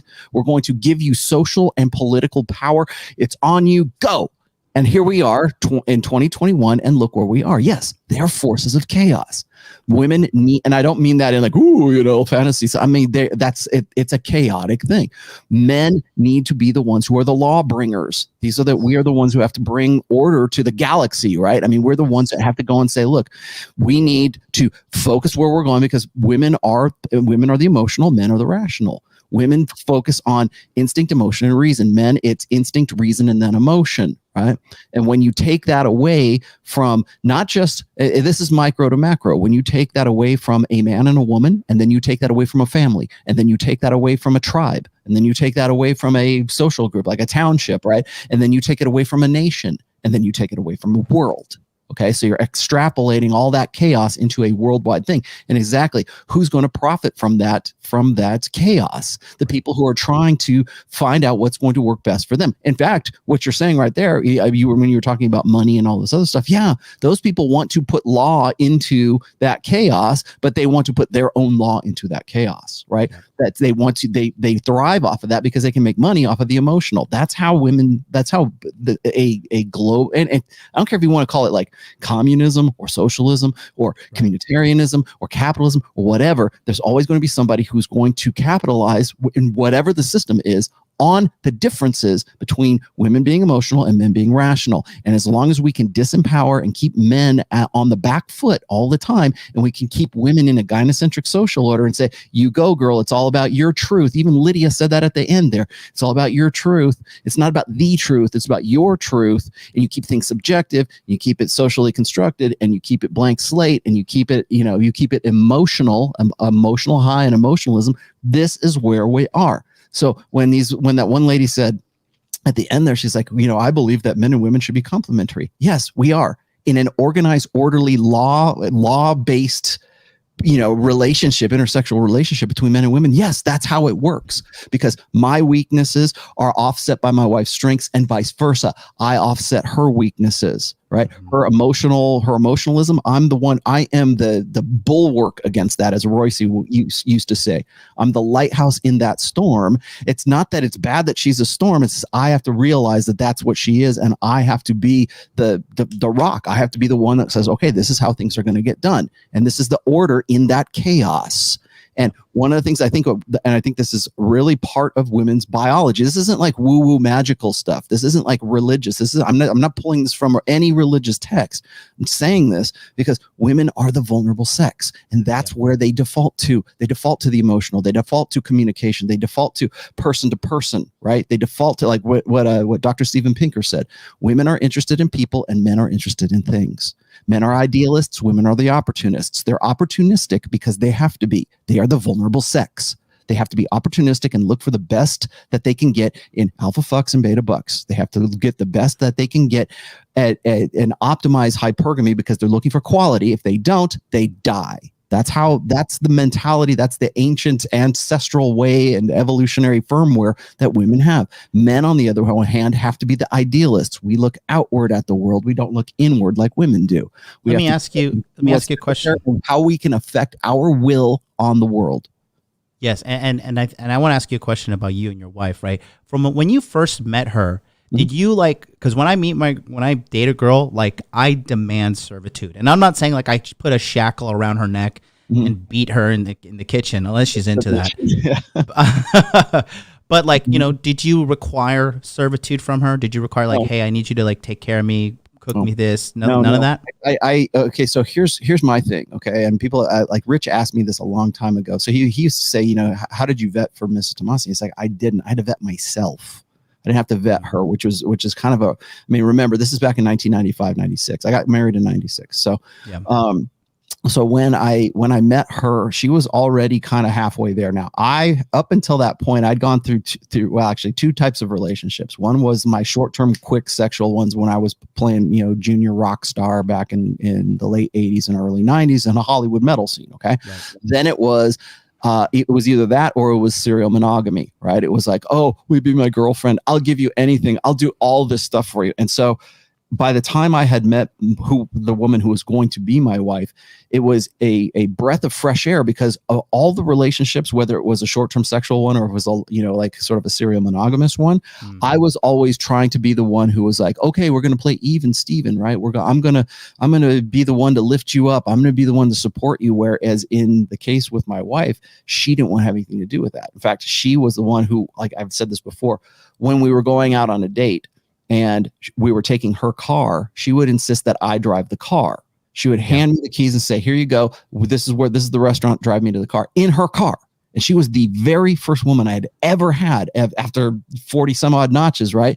Yeah. She was the very first one to ever have done that with me with her car. I'm like, I thought it was strange. It felt weird to me because I'm like, but it's your car. No, you're driving. You are driving this car. And that was sort of an analogy that even to 25 years later, soon to be 25 years later, now we're still there. She expected me to drive the car. She expected me to drive the relationship, drive the marriage, be the man. When you were dating, would she like, just out of nowhere, like just cook for you or massage you or make sandwiches or stuff? To this day, yeah. Yeah, that's what I'm saying. The point I'm trying to make is that, like, I think that's what a lot of women are missing. And then, in regards to your wife's occupation, it's a very nurturing. She's a nurse, and that's she's not a nurse, but she's a medical professional. Put it that way. Well, in the field of nurturing is what I'm trying to say, and that's the biggest thing women are missing these days, is they are gravitating away from their natural feminine nature, which is to nurture, to take care of things. This is why you're seeing the epidemic of dog moms,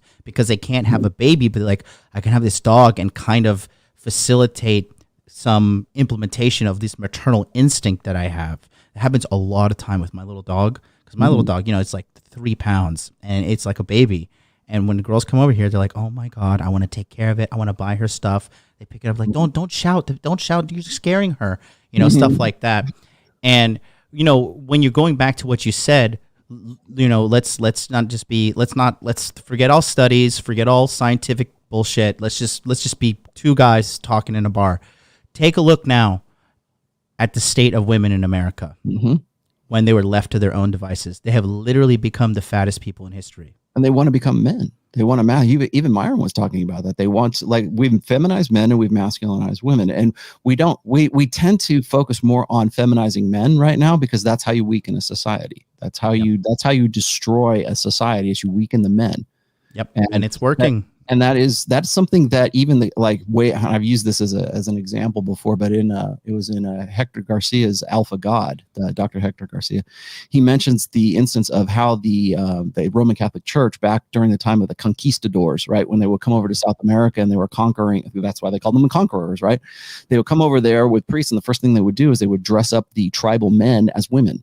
And they would make them eunuchs, right? And they would do everything they could to emasculate and effeminate if that's a word, the men of those particular tribes, because they knew that was the way to destroy that tribe and to destroy the integrity. Because once you removed all the strong men, and that, of course, they would encourage the boys to be more effeminate to counteract that, because they knew that that's how you destroy a people. Yeah, and I think this is that on a large scale now.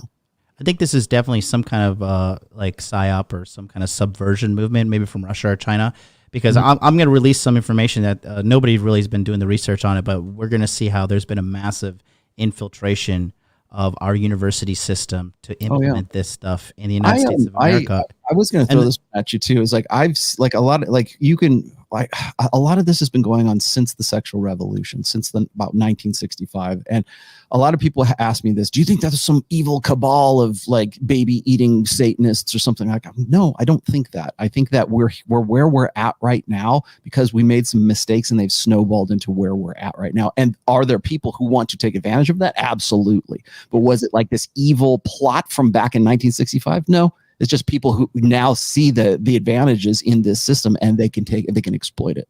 Yep. Yeah. And, going back to when women are left to their own devices, like, let's take a look at what's happened, right?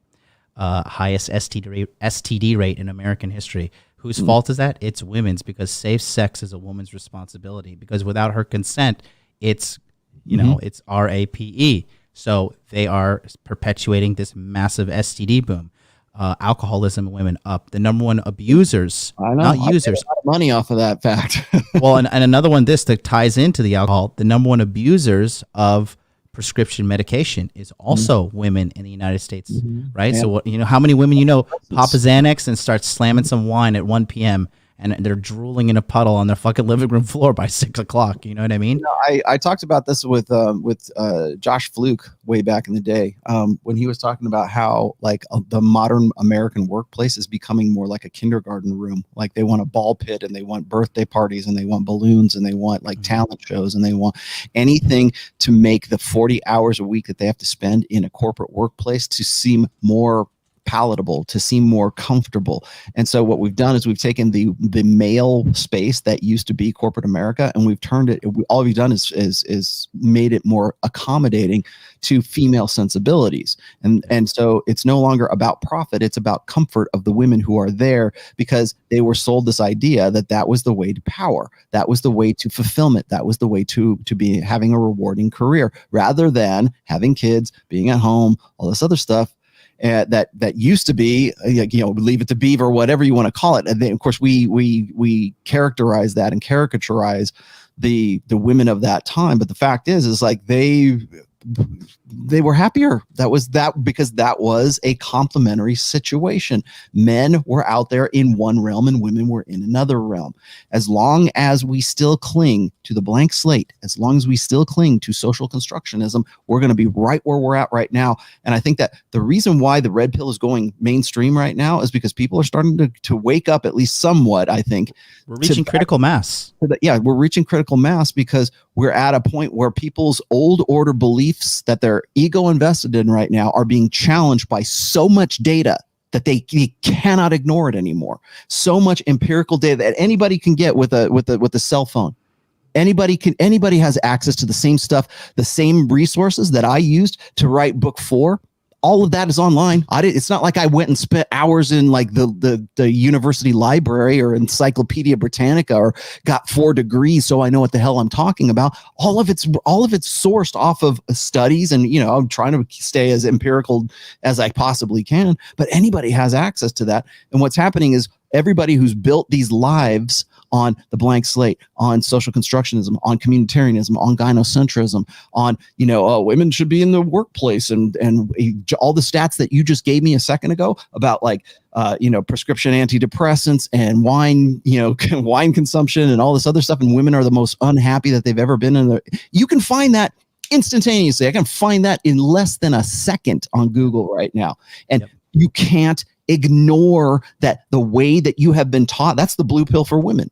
They can't ignore that they have been conditioned and bullshit for, just like guys, like women are just now starting to become like, they're waking up from this blue pill matrix bullshit that they've been sold. And they go, you know what? Maybe there is something to this. Maybe there is actually something that these guys are saying that has some validity to it, because you can't ignore it any longer.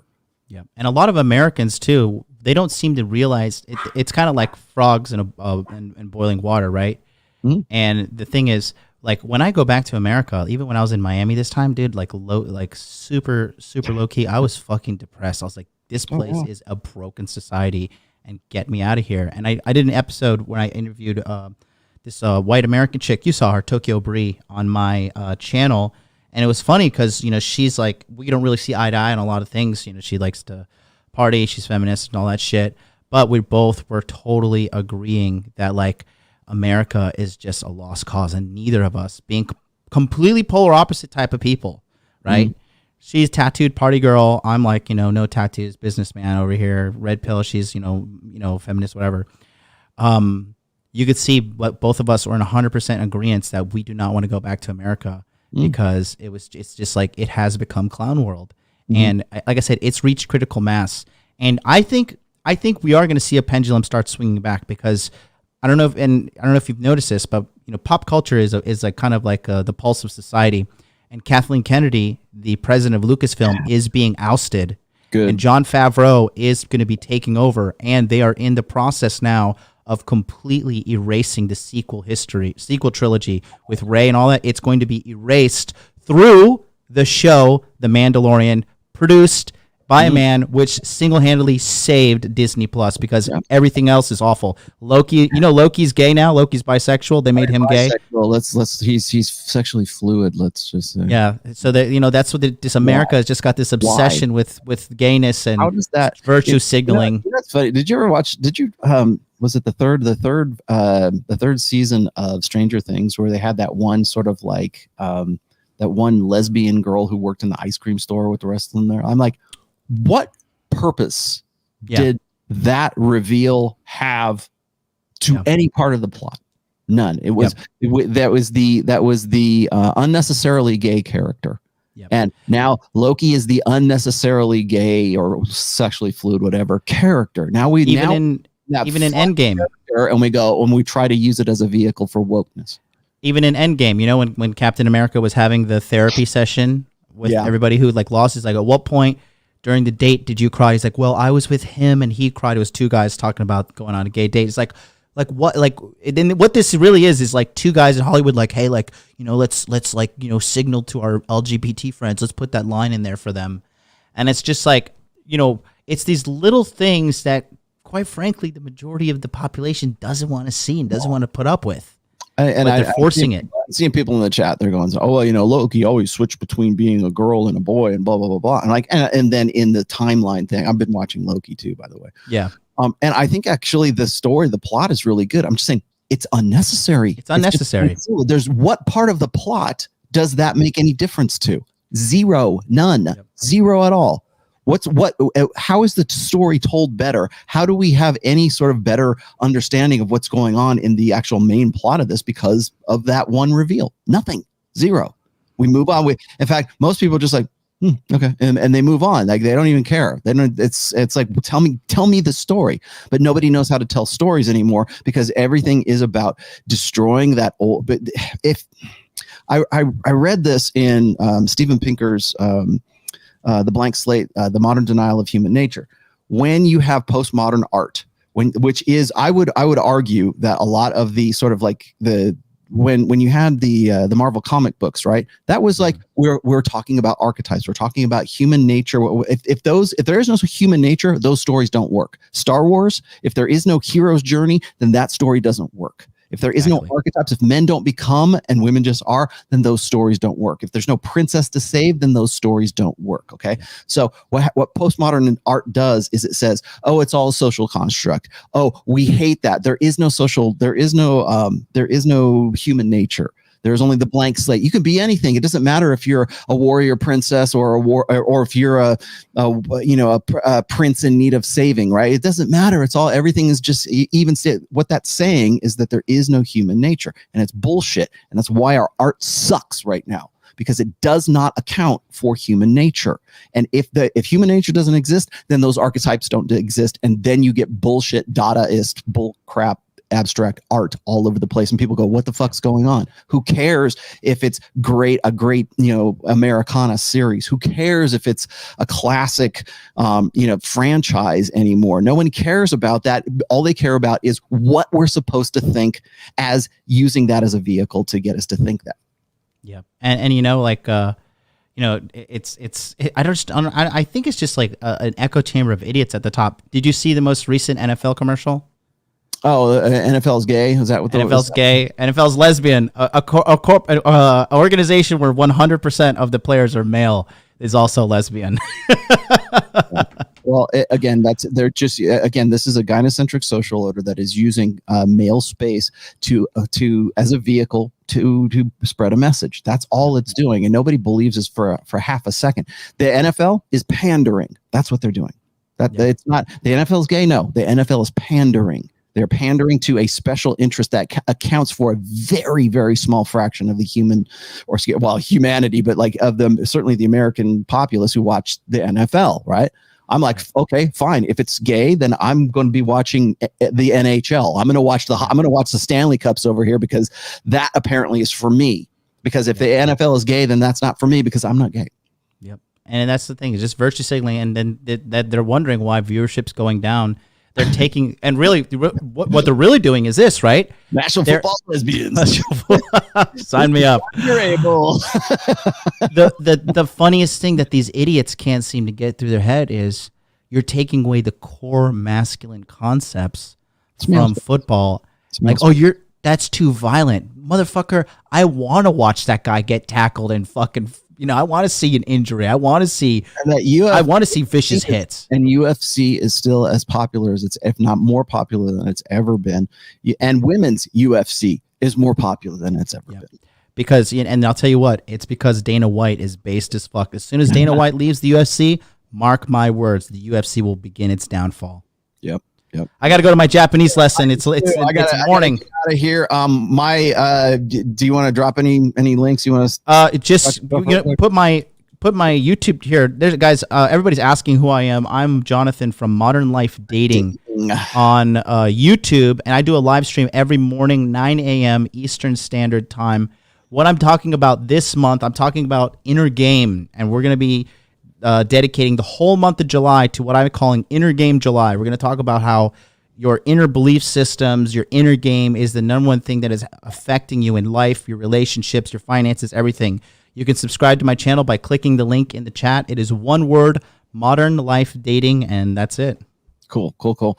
I am going to be on tomorrow's show. I'm not going to do a pre-record. I'm actually going to do my own. I'm going to do a live show here with Troy Francis and a very special guest. I'm not going to let you know who it is just yet, but I've got a very special guest with Troy Francis, and so I'll be on tomorrow. Probably, actually at 1:00 Pacific, 4 p.m. Eastern, and then Friday, Sunday's show, by the way, is going to be the pre-record. So I'm doing it kind of reverse order this week because on Friday through Sunday I am flying out to Hartford, Connecticut because I am going to be in a movie. Awesome. A guy wants me to do a cameo in his sort of movie series that he's pitching to Netflix or someplace. I would presume to Netflix, but he's pitching, and so I'm going to be doing a cameo in there as kind of like a henchman or a villain or something like that. So I love it. That'd be a lot of fun. So, and they're flying me out for 3 days. I'll be there Friday, Saturday, and I fly back Sunday. So that's gonna be a lot. I'll let you know when that's happening and when I'm back. Also, I will not be on Rule Zero this weekend, obviously because I'll be in Hartford. I believe Ryan has the duties this week, so Ryan will be the one taking over. What was this last one here? You are absolutely right, Rollo. Why art sucks. Thank you very much. Go read the Blank Slate by Steven Pinker. It's like one of the second to the last chapter in there. It's about art. That's where I picked that up from. So anyways, that's my story today. Oh, and then by the way, yes, I got a few questions during the live stream about Trial of Ascension. Yes, we have a new 4-song EP that is now available on Spotify. It's also on Apple Music Store. It's also on iTunes. You can go to the Facebook, just Trial of Ascension. You can find out where all of it is. And I think it is probably the best thing we've ever done. So please go check that out. There's also, and while you're on the Facebook site, you can also go buy merch. You can buy t-shirts and beanies. And so go check that stuff out. And John, thanks for joining me on this one very much. This has been a lot of fun, and hope you guys, hope this is a start of something big. Sooner or later, it'll be a start of something big. We'll see if I get on Timcast. We'll see. All right. You will. Speak it into existence. Thank you guys for the support. Thank you guys for buffing me out in the chat, and thanks Myron and Fresh for buffing me out on the show, the actual show. So, it's still a victory to me. I don't care either way. I think it's been solid great. Victory. You kidding me? Yeah. Solid victory. No, you're getting into the minds, man. You're getting into the minds. It's happening. Yeah. It's gonna happen. It will. Joe Rogan, baby. Joe Rogan. All right. Bye. All right, guys.